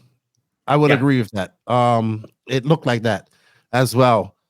I think we go back to the mutual respect thing. And look, I mean, obviously, either of us are not them. We don't know what happened. We don't know if they had some type of agreement going into the deal that, look, hey, I'm not going to take you out. You don't take me out. If you're ahead, unless you make a mistake, I'm not going to push it. And it could be the same thing. Like, you know, there could be a thing too. Like Mark's got like, I got 5 WCs. Like, you know, this kid doesn't have any. Like, you know, if the opening is there, I'll do it. But if not, I'm not gonna like wreck this kid and ruin his WC. So who knows what they had worked out? I mean, that could have possibly been the case. But I think that's what a lot of it came down to, is just that, you know, hey, we have mutual respect for each other. We're not gonna fuck each other. And so, you know, I mean, I'm sure people would pay. No, his internet on at all. Yeah. So now your internet froze. So must be something going on. So we had a great A2, and I'm all pumped up for A3, right? I'm all pumped up, all pumped up, and I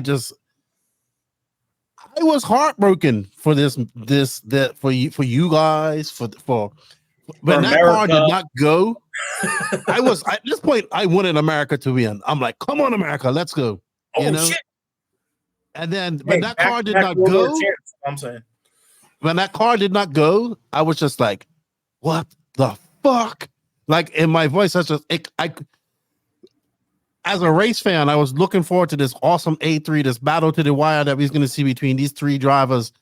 And then his car didn't go. And I was just like, fuck. If I could have said that on the stream, I would have said that. You should have. I probably would not have gotten another job if I'd have said that. Come on. They would have let you back. That guy from Florida loves you. Whatever his name is. Like Hodge or Hogue. What's his name? What's your little buddy? Which one? Florida, that runs the Florida thing? Not Danny, the other one. He's got the series. Oh, you mean Lance? Lance, that guy, yeah. Yeah. He loves Lance you. would not have approved of me saying fuck on live, like on a live stream like that. Mind you, a person who takes your picture with your mouth open, sleeping in a car as much as he does, that's love. He's gonna love that one. Love. Dude, it was so disappointing. And it was like all this cars smashed up behind him, and then Orlowski kind of ran away. I thought for a minute that HagBerg might make a challenge for him, but then Orlowski's like, and he's just like a perfect A3 battle ready for us was just gone. Mm-hmm. And the chat was going and saying, it should be a restart, and it should do this, and I should do that, and it's that Hobby Ring Speedo, and this, and that, and that, and that. It's because they were saying that it has that auto shut off, and you put the brakes on. No. Yeah, because he said it still had power afterwards. And the thing is, when I went on to interview this young man, I'm thinking he's going to be super devastated. Maybe he was very ice cold, but he was just like, yep, it was out of my hands. I couldn't do nothing about it. It still had power. And I was still devastated for him. I was devastated for you because all the adrenaline, if that one thing I say, if I wanted to know where you was at any point throughout that whole weekend, all I had to do was hear you laugh, because that's all I heard was you laughing the entire time. You could hear it throughout the whole stadium. But when they came on to that A final, I know the nerves were kicking in. I know you just won spec as Automatics, a distributor there in USA and all that stuff. Still close to winning that. And I just was just like, wow, that was a very disappointing. Not disappointed for Orlowski. No, that's nothing to do with him. He still won it. But I thought that was just tragic. Very tragic at the end of the day. Yeah. For racing, for Kemp, for America, for Automatics. I'd say that the number one thing out of this is everyone now know who's Kemp Anderson is. Yes, they do. Yes, they do. Yes, they do. I think it kind of goes to the testament of his character. I mean, one of the things that, this is my little soapbox that I'm going to stand on, that one thing you see is like all these guys that have 50% off deals, and they think they're the hero of their local club race. And they make these long posts after every club race on the weekend of how they want to thank all their sponsors and how they did such a great job and how I beat nobody. And yet here we are. But then you have somebody who actually like Kemp, who like it's the world championships and some shit went wrong. And he's just like, look, it's what happened. It's my day. I don't know if you know who Barry Sanders is. Barry Sanders was a football player. Yeah. For the Detroit Lions. And when Barry Sanders scored a touchdown, he gave the ball and he gave it back to the referee because he'd been there before. He scored a touchdown before. It wasn't anything new to him. Right. And I maybe it's the old school in me or whatever that, look, instead of the look at me, it's like, look, I've been there before. And Kemp has a little bit of that in him where it's like, look, I necessarily haven't been here before in this situation, but I'm going to handle it like I have, or handle it like, a professional, I should say. And that, look, it wasn't my day. It wasn't my situation. Something happened that was out of my control.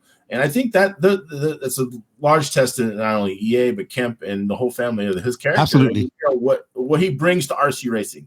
Absolutely. See more of that, I think, instead of like, oh, look at me, I won some club show and bumfuck nowhere. Hey, like, come on, man. Or better yet, I was just there. Look at my sponsor T-shirt. Yeah, I would agree with you.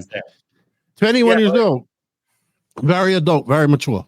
Yeah, and and look, people make fun of me because I don't smile in pictures and this and that, and it's a little bit of a joke at this point, that I'm just portraying, right? But at the same point in time, it's like I've been there before. I've won club shows. It's not that big a deal. Yes, it's fun to win. Don't get me wrong, but I'm not necessarily there to win every weekend. I'm there to just do the best I can. And I've kind of gotten to my point in my life, and people are like, "Oh, I have my whole trophy room, my trophy wall." How many trophies that I've kept my entire life of RC racing? Not Zero. many. Zero. Not even your world's trophy that you just got. No, in the trash. I don't do this for trophies. You could have gave it to me. The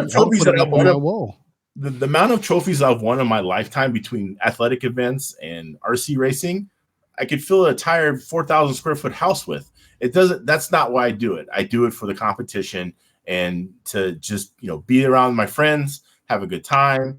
As odd as it seems, I like hanging out with this asshole, and so. I kind of getting off topic now, and I'm making it about me, and I'm not. You're getting emotional, but no, I think it's one of those things that this sport needs. I feel needs. I agree with you. I 100% agree with you. It's too much of the. I agree with you. I 100% agree with you, Mangler. How did you feel, Hefty, after that? He's so close. Almost went back to back. You're very proud of Awesomatics. I was, I was just disappointed for Kim. And who knows what the cause is. We did some rudimentary tests of his car. We didn't test if he had steering before he turned off his radio. That's the only thing we didn't check. When I was literally where his car started, he was literally in front of me, and there wasn't a fucking thing that worked on that car. It did not. I mean, my eye, when the tone went off, I was staring at the car, and there wasn't a single thing that moved, twitched, glitched, nothing. Yeah. It was totally dead. Well, it's kind of like even though Orlowski won the Worlds, he did win the Worlds, and he justly won that Worlds. Cam Henderson won the heart of many racers. Kind of like I kind of go back to last year in Spain with Ronafalk and Angaro. Ronafalk starting in 12th, has this epic battle for an hour, loses it with 5 minutes to go. I said, you may not have won the Worlds. I know you won one, but you may have not won one. Angaro won it, but you won the hearts of many. And everybody knows who Kemp Anderson is now. Of course, I know. I just wanted to go on about who I thought was impressive. And maybe I'm naive, but who impressed me a lot in the mod class was Donnie Leah, because Donnie Leah started out.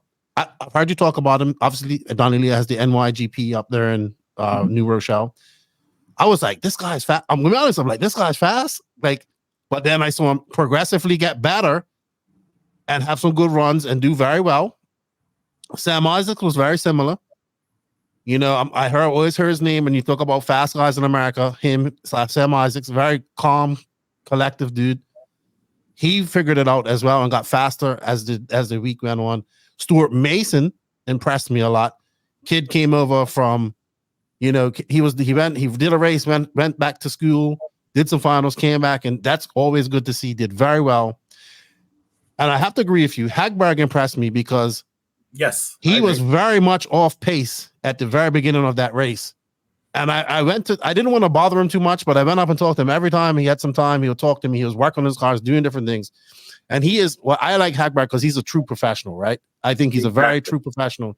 Very true. And he came out of this with a podium at the end of the day. He gradually got better every day he went there. And I said, he ground out that third place. Yep. And of course, like Reinhardt and Orlowski and those guys impressed me. Who didn't impress me was Ollie Payne, but he had a lot of bad luck, I think, in qualifying. But he just didn't seem to get it. And I would say Kevin Hebert, who I got to know, but coming off that big win, while mind you, it was touring car, I was expecting maybe big things from him at this race. But there was 10 fast guys in that race, and Jan Rathaiski impressed me because he was I think he doesn't race 12 scale too much, and he was very good. So, but I that's thought how that was Jan does Jan things, right? Jan. That's So, what it is. I don't care what car you put him in or what class you put him in. He's going to be fast. Like that dude just is fast. Okay. And yeah, Alex, I couldn't agree more. I watched his car all weekend. I enjoy racing with Alex and seeing Alex race. And yes, he is the consummate professional of RC, especially on the on-road side. And he ground out a third place win. That is the perfect example of what he did. And hats off to him. That's that's all you can do. Like, he might not have been the fastest that weekend, but again, it's kind of the same mentality that I like to have. You're not going to outwork me, or at least I'm going to work hard at it. Right. And it's very impressive. And I a lot of respect for that. If I told you that there was a driver that finished top 5 and the first 2 A mains, his car was literally broken by the time the 8 minutes was up, would you be shocked? Yes. So Donnie Leah finished 4th in an A1 and A2. Literally, his front end was broken. The piece of carbon holding the front end together was like this. Same piece, same corner, same whatever. I don't know how. It was broke both times. And he still finished 4th. And, so like one of the unfortunate things that happened was Kemp pulled his car in A2. It was still functioning. He wasn't doing well, but it was still functioning. He should have ran it. He might have gotten a place or 2. And that probably would have helped him with his points at the end of the day, especially with having a win from A1. But yeah, it is what it is. I agree. I was impressed. I came out of there a fan. I like 12 scale. I want to see some touring car now. I want to see some nitro stuff as well. I think we might. I know you're not interested. I think we. These guys shake their heads. Nah, that's done. Nitro racing, especially in the States, is dead. Now, well, they're going to have a race here in February that's sold out and not far from where I live in Arcadia, Florida. And it's an actual international crowd. Gross Camp's coming. I mean, there's going to be some serious competition there.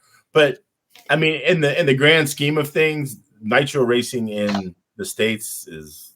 Well, that was obvious. The only American at the 8 scale worlds was Bryce Butterfield. I don't think there was anybody else there that they just recently had in Japan. Unless the worlds are in the States, Americans don't go to worlds anyway. So, like, well, that's a great segue. This is a great segue. At least in on-road, not in off-road. Well, this is a segue into something that we see in off-road as well. Oh shit! I just opened the door. Yeah. Well, this is what I want to talk to you because. So we look at the European racers, Reinhard, Orlowski, and all these guys. And the American racers, I assume that the American racers that were in this A main, like Sam Isaacs, Donnie Leah, they have real jobs. So they do this on the side. How many of these guys were over in Europe last time it was over there? Well, how many of these guys were over there in Europe? Donnie was there and Sam was there. And then if you think about the rest of the other folks who went from the States, Andrew Knapp, he was in the Spec A main in 2020. He was in the B main with me this year. Brian Wynn was he didn't show up this year, but he made the main last time. Jeff Dager in Spec made the main last time. He was in the C main this time. Steve Radicke was in the B main. He qualified 11th. He was in the B main with me again this time. I thought he was in the C with me. Oh, maybe he was in the C main. Okay, he was in the C main this time. Yeah. So the attendance is kind of different, and like there's a few folks who were racing more actively in 2020. So like Troy Gubbins and Chris Hillier, they didn't go to the event this year. So there's a variety of folks who did and didn't, and there's folks who were at the back of the field who went to both years. It's like it depends on whatever your time commitments and your sort of right because these guys have real jobs. So is there any professional American racers who race for a living in the on-road community in the electric on-road community? I think the closest person is maybe Kevin Hebert, but he has his own like hobby shop store. Right. So I think we're seeing, but how many times do American race? It seems like the Europeans come over to America. It's the same in off-road. It's my biggest gripe. The Americans don't go over to Europe. The Europeans always come because I want to see the best of both worlds racing.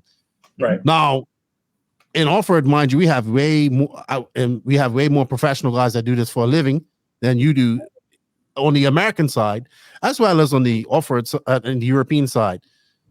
Do you think that the European racing is just at a higher level than what you guys have going in the States because it may be a little bit more popular, a little bit more professional to an extent, with people being professional racers and whatnot? Do you think that that if more Americans kind of went over there to race with, or maybe in what's Reinhardt's ETS and stuff like that, it would help benefit them a little bit more? I understand that they have real jobs and they have vacation and all that stuff. Yeah, I think it's hard to say. Like, I would say in Europe, people have more vacation time. In America, people have much less vacation time. Yes. So, except me. Well, except for maybe the two of us. But, the reality is, it's still like a big commitment. And you got to be pretty darn serious to bother doing it. So, yeah, I don't know. Like in 2020, that was my first international race. And I haven't been back since. We did have a worldwide pandemic since then. Yes. But I'm going to do my best to attend whatever the next Worlds is for 12. How about good? Okay, so how about this, for example? How about Kemp's got one more year? Is finishing up in school next year, I think. Yep. How about he's done now? He's just deciding whether or not he's going to go to grad school or go find a job. Okay, so how about him going over there more often to race against these guys? I think that would be a very beneficial for him. So I think they did this past summer. They ran asphalt touring car. Him and his dad did. And the funny part is, EA, although his famous line is asphalt's for driving to a carpet track, not racing on. He's won a few Reedy races in spec. So don't let his Southern charm kind of try to fool you. But literally that was probably Kemp's first ever asphalt race. And he went to the ETS. So they went to the one in Amsterdam. And they cruised around a few different tracks. And, the funny thing is, like, they're telling me about what's happening at these tracks. And so they're at a beautiful track. And the reality is they don't even use a leaf blower or broom to get the rocks off the track. It seems crazy to me. Like, there's things that you would expect people to do. And if I went over there, I'd be like, what are you doing? I would just show up early. I would clean the track myself. But do you think here's where my brain's going, right? Obviously, I want to see RC grow. I want to see the on-road side grow.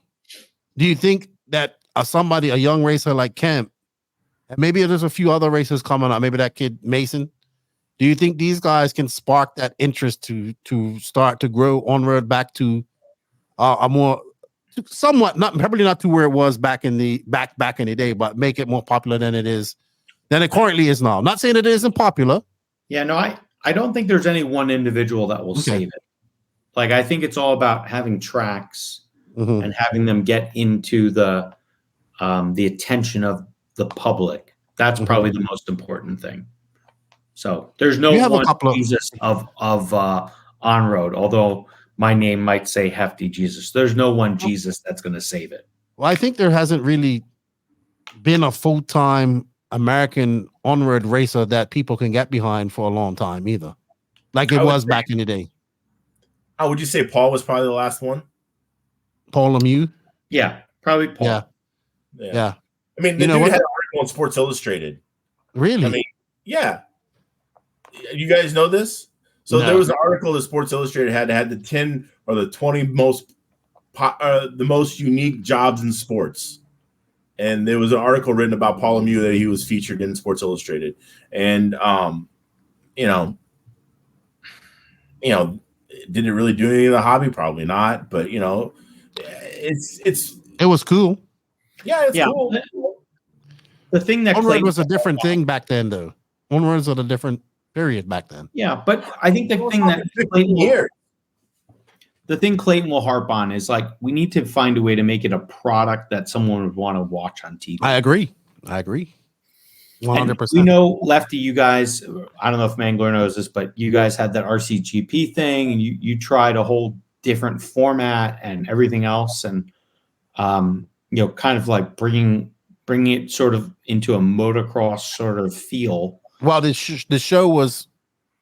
race was based around the show. Yeah. Does that make sense? The race was based around the production. Yeah. And like the thing I remember telling you on the first day or so, I was on the shitter in the morning watching the prior round of whatever it was from the last evening.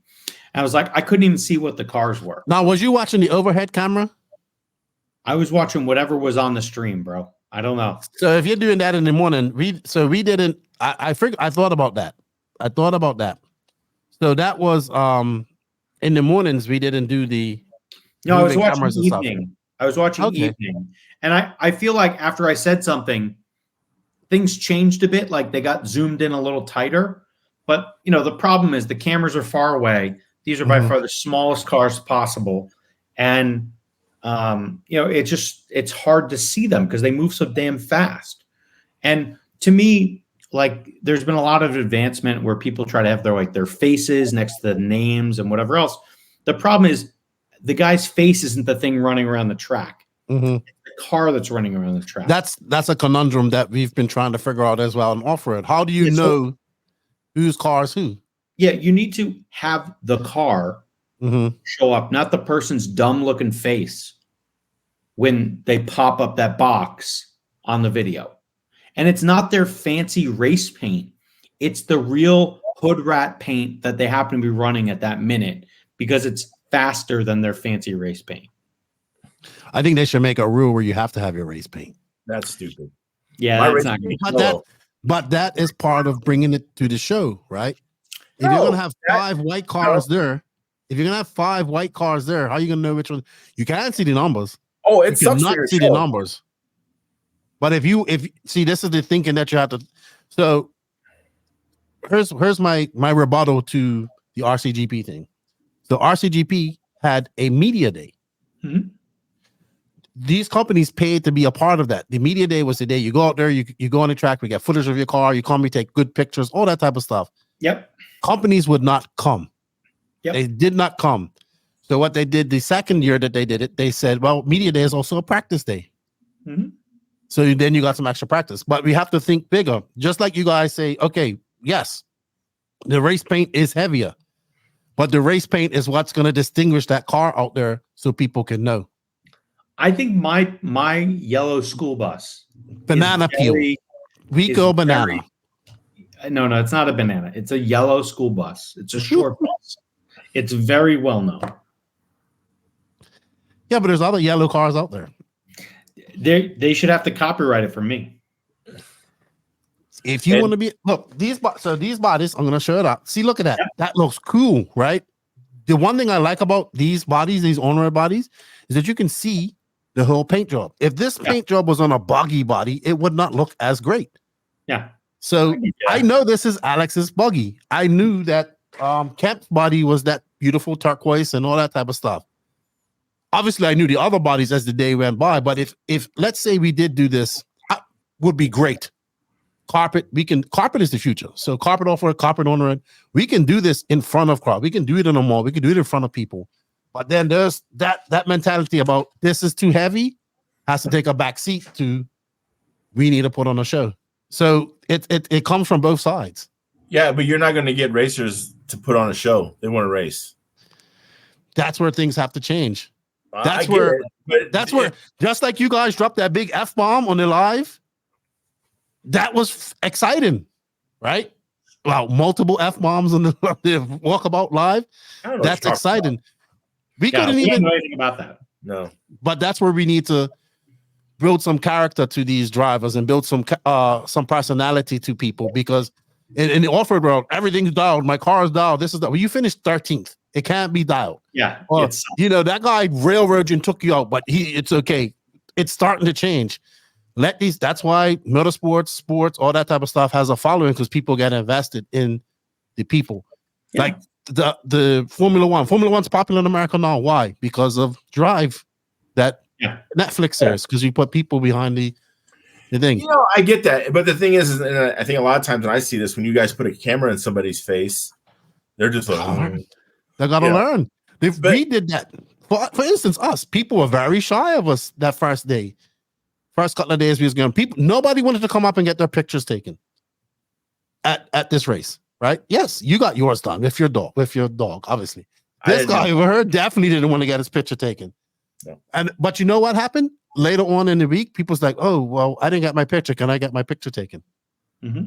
It's a small thing, but it wasn't. And then even when I was walking around, people were a little bit nervous. Like, who's this fat asshole walking around with a microphone, just talking to people? Like, a few people in that genre knew who I was, but not everybody, right? But by the end of the week, people were used to it. They're like, oh, we're going to go over and get our interviews. We're going to come over and do this. And that is kind of how it started. It's starting now in the off-road genre. People know when we're at a race and we're doing coverage, you get your headshots, you come over, you get your interviews, you know that you're going to have, people talking about you on the live stream, stuff like that. Everybody gets the same amount of coverage from start to finish. So I think we should offset it though by having the actual bodies or the car from the event. But I don't think you have cameras and you know which car's which. You should be able to take the feed video and capture the live camera and be like, that's this car. That's that car. It shouldn't be that. What do you mean? So, like, you have cameras. They're going around the track, right? Mm-hmm. So we should be able to tell that this one is car 1 and that one's car 2. Dude, I could not see a freaking number on those cars from that camera. But so maybe something has to change. But, like, had you ever watched hockey when they tried to make hockey where they'd highlight the puck? Yeah, you can never follow that thing. It's a similar problem because the things are so small in the field of vision. Maybe it would be a simple. Maybe this is just me thinking out of turn. So, like, it might delay the program 30 seconds, which I think we can handle. But you have a motion you have a stop camera at like the start finish line. We did that. We did that. After you, so I know what you mean. So after I told the guys, let's try and get closer, and then we got that second camera going, and he was right there, kind of where he could. Especially during qualifying, I think the second day of qualifying, so you can see where everybody started. We was able to see numbers and know, and we kind of focused on that. Okay, this is this person, they left and that left and that left. That helped. So I would agree with you there, Mangler.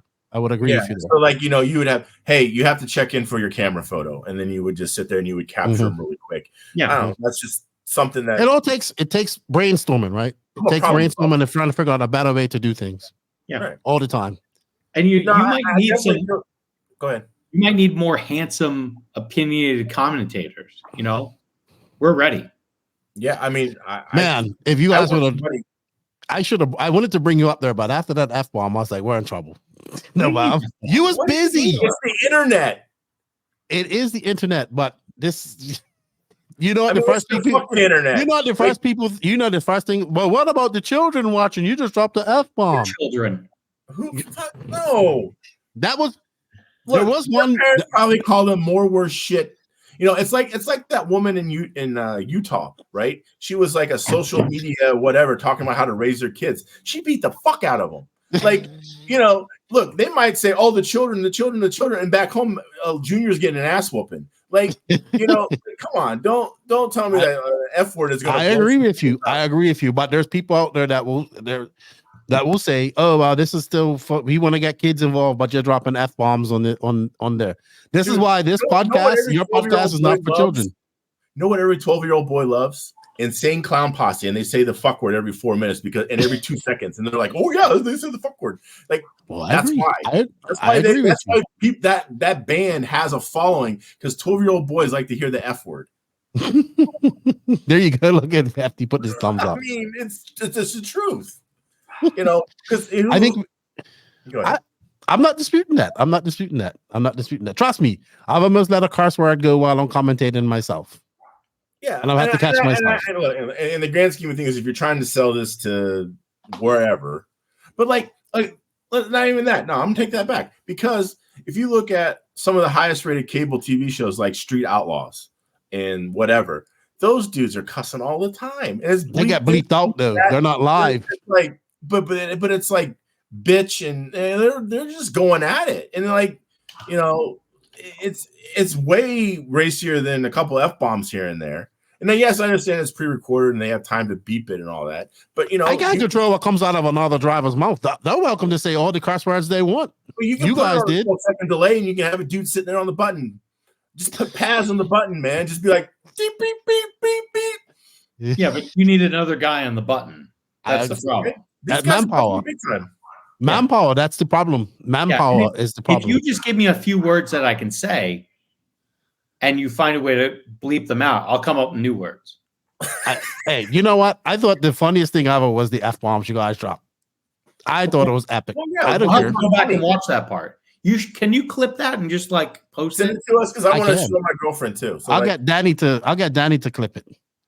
I mean, we're fucking funny, dude. I don't know, like you are definitely funny. But we are. You are definitely hilarious. I think people are gonna love this podcast. And faster, but yes, we're funny.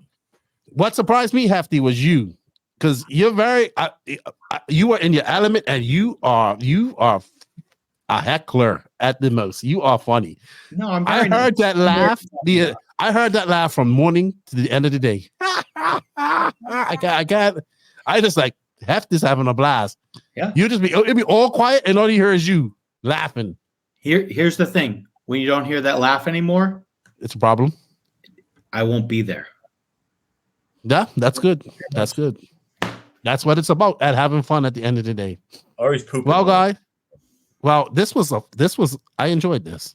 I haven't had a. I enjoyed it too. I did too. About time you had the better half on. I mean, you had this dipshit on for I don't know how many times, and it's like, look, the guy, the talent, the real star is here, and you're like, nah. Finally, I'm glad we had you on, Mangler. Thank you. I appreciate it. And you are welcome back anytime you want. Hey, just call me up, kid. I'm here. You know what? Probably after Snowbirds, because I don't think I'm going to be there. And after you guys do, I would love to be there. Back on, we'll cover the birds. There you go. Yeah, and you know what? Go over to Track Rats, check them out. They are just bare bones. You guys don't care about what it looks like, nothing. As long as it sounds good and it goes, and you guys can talk shit. It's like awesome. I think he just told us our podcast sucked, but go watch. No, it's not. It looks like shit. They sound like shit, but go watch them. No, I said the fat guys on TV. They're funny. Oh, jeez. That's okay. You know what? I might not wait a week to put this podcast on. This is too epic. Too much banter going on. I'm gonna have to post this quick. And Lefty, like, you know, I think we can easily get more people out, you know, from the on-road genre. I would like that. And, you know, there's no reason you don't have Kemp Anderson on. He should be on. I would love that. I have somebody ask me about that. With him about like touring car setup things right now as we're doing this. Well, I think if I want to have him on, but I would do it with one of you guys, because you know him and he'll open up a little bit more. But I would love to have more on-road people on her. Yeah, I think you should have the Andersons on. It'll probably be your best podcast ever. Well, I need to get EA one anyway to talk about IFMAR. Fuck, ours is going to be the best, asshole. Like, duh. Come on. Hold on. What are you doing?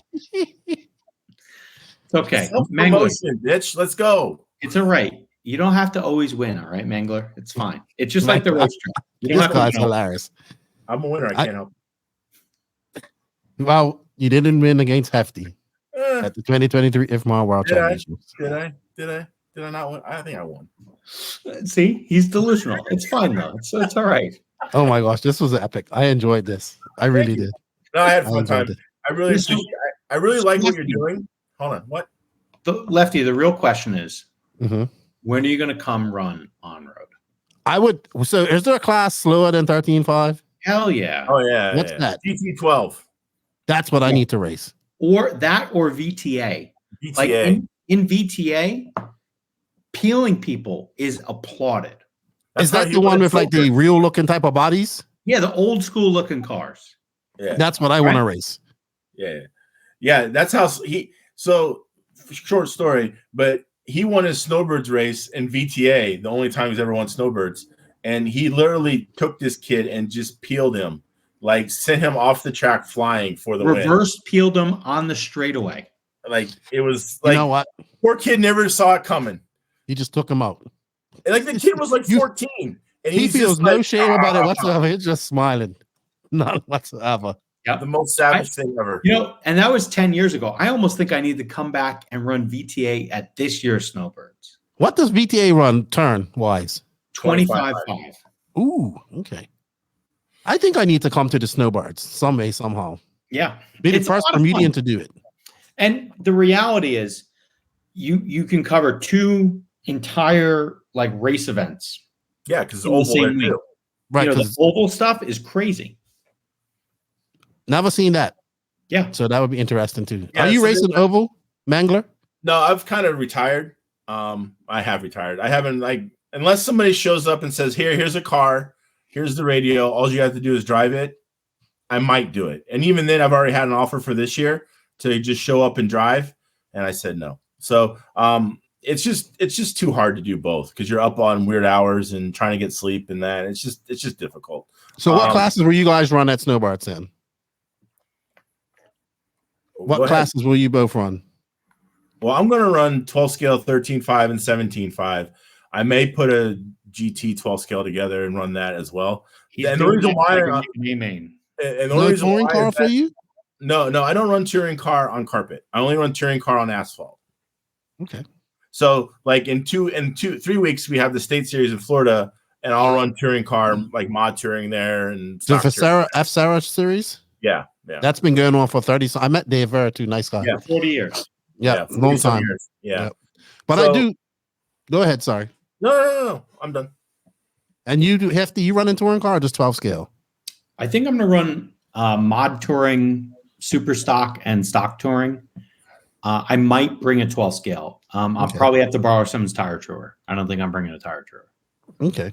Well, you know what I want to do when I get back from my trip here in January, because I'm going to 3 races. I would love to get like Camp Anderson, and I would love to have, if I can dedicate a podcast a month to ONROAD, that would be awesome. Because we could get you all the hot on-road guys. But we don't even do it for our own show because we're fucking stupid. Yeah. But yeah, you could. Yeah, we could do it for you. Yeah, be fine. Oh my gosh. Anyway, you guys have a good Christmas. Thank you for coming on. I appreciate it. I had a blast talking to you guys, and I'm pretty sure that everybody's gonna want you back on. And I think you know what I wanted to say thank you to your genre of RC for letting me come over. Show me a good time, show me all about what she's doing. And I'm just some off-road guy who came over there, and I really came out of the 12 scale where I was a fan, enjoying that genre of RC, and I was happy to meet new people. And I loved all my races that I went to, but I was very excited to go to the 12 scale worlds and see something completely different. So thank you very much to everybody that welcomed me in. Oh, no, hey, no problem. And I want to say thank you for what you do. I've watched your podcast a little bit.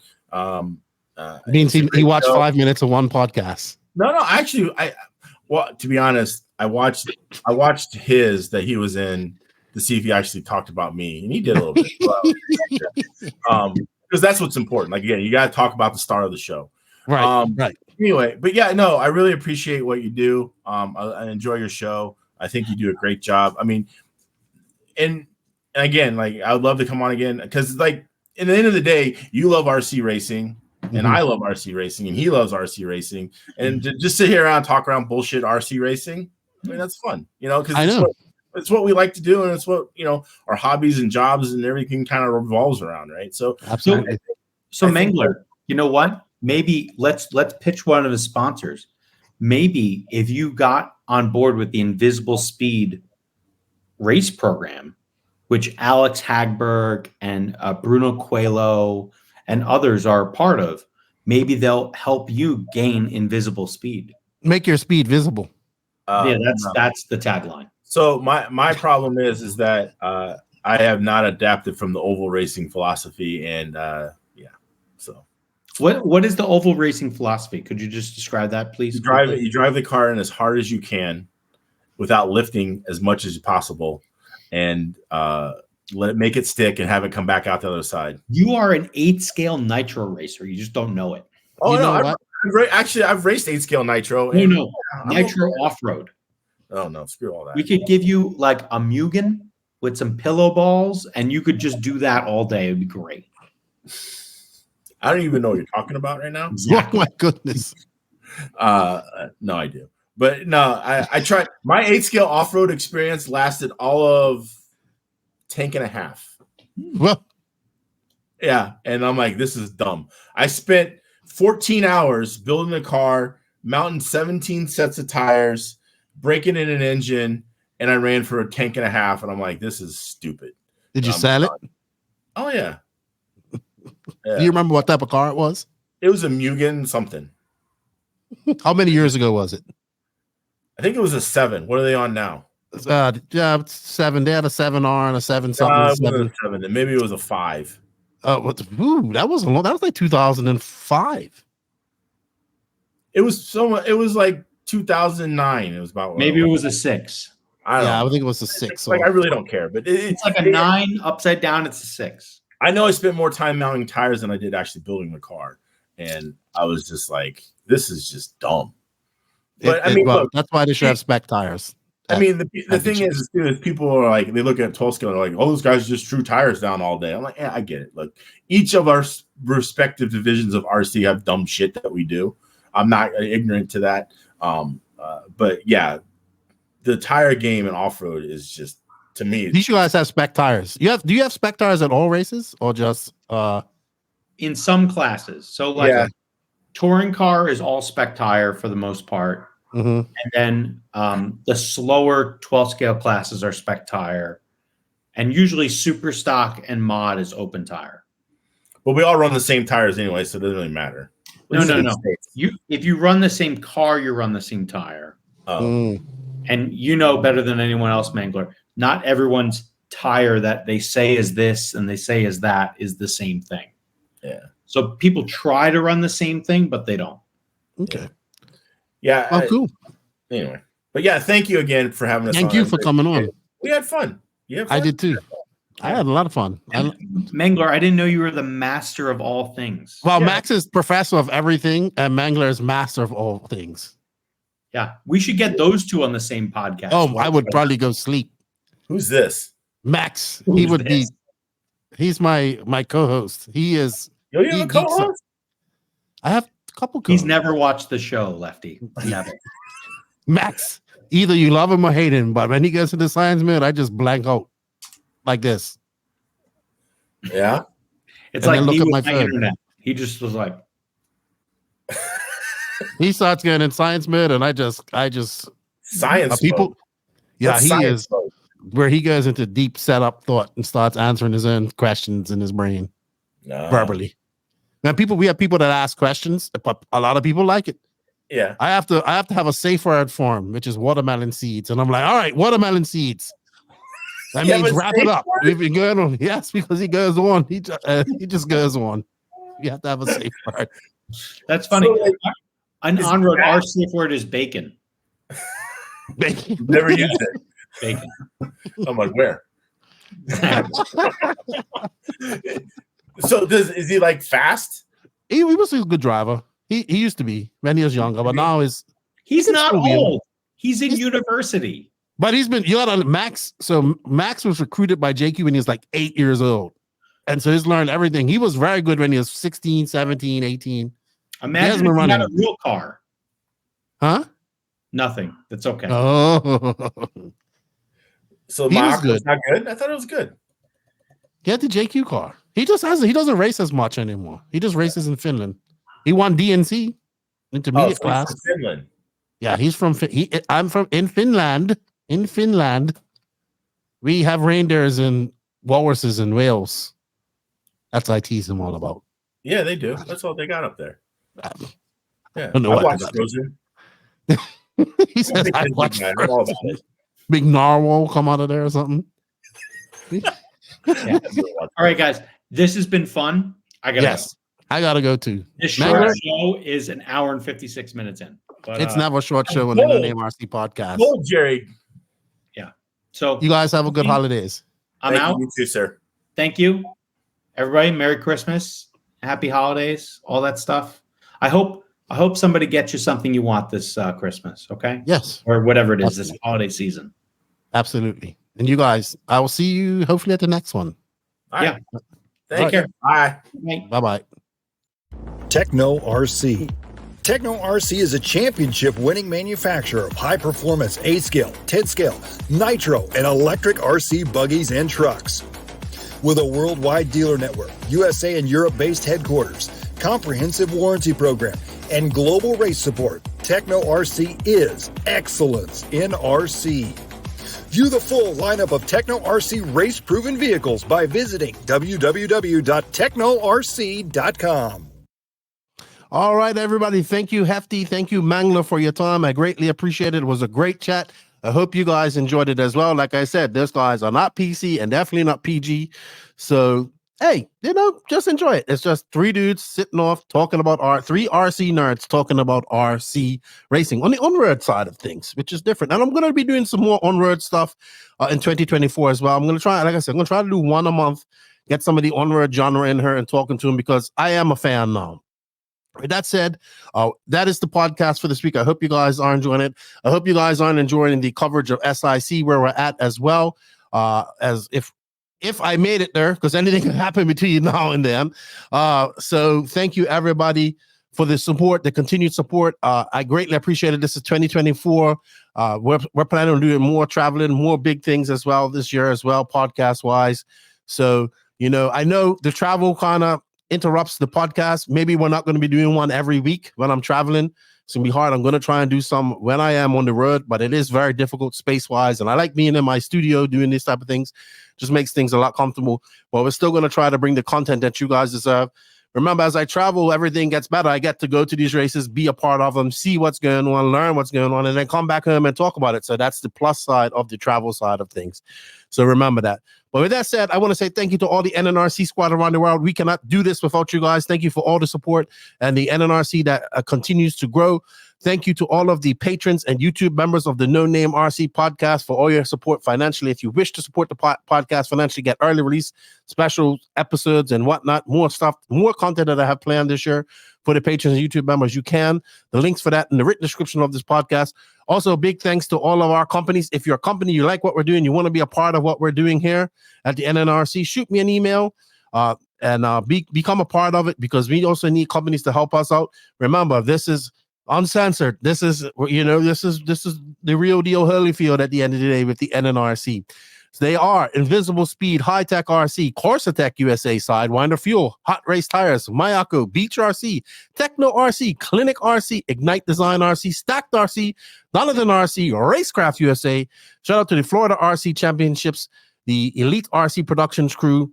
Shout out to SJ Racing. If you guys want to get some cars built, check him out as well. House of RC, RCGP. Shout out to our drivers, David Runnerfolk, Jared Thibault, Robert Badier, Alexander Hagberg. Well, Matty G, congratulations working for Hobby Bing as well.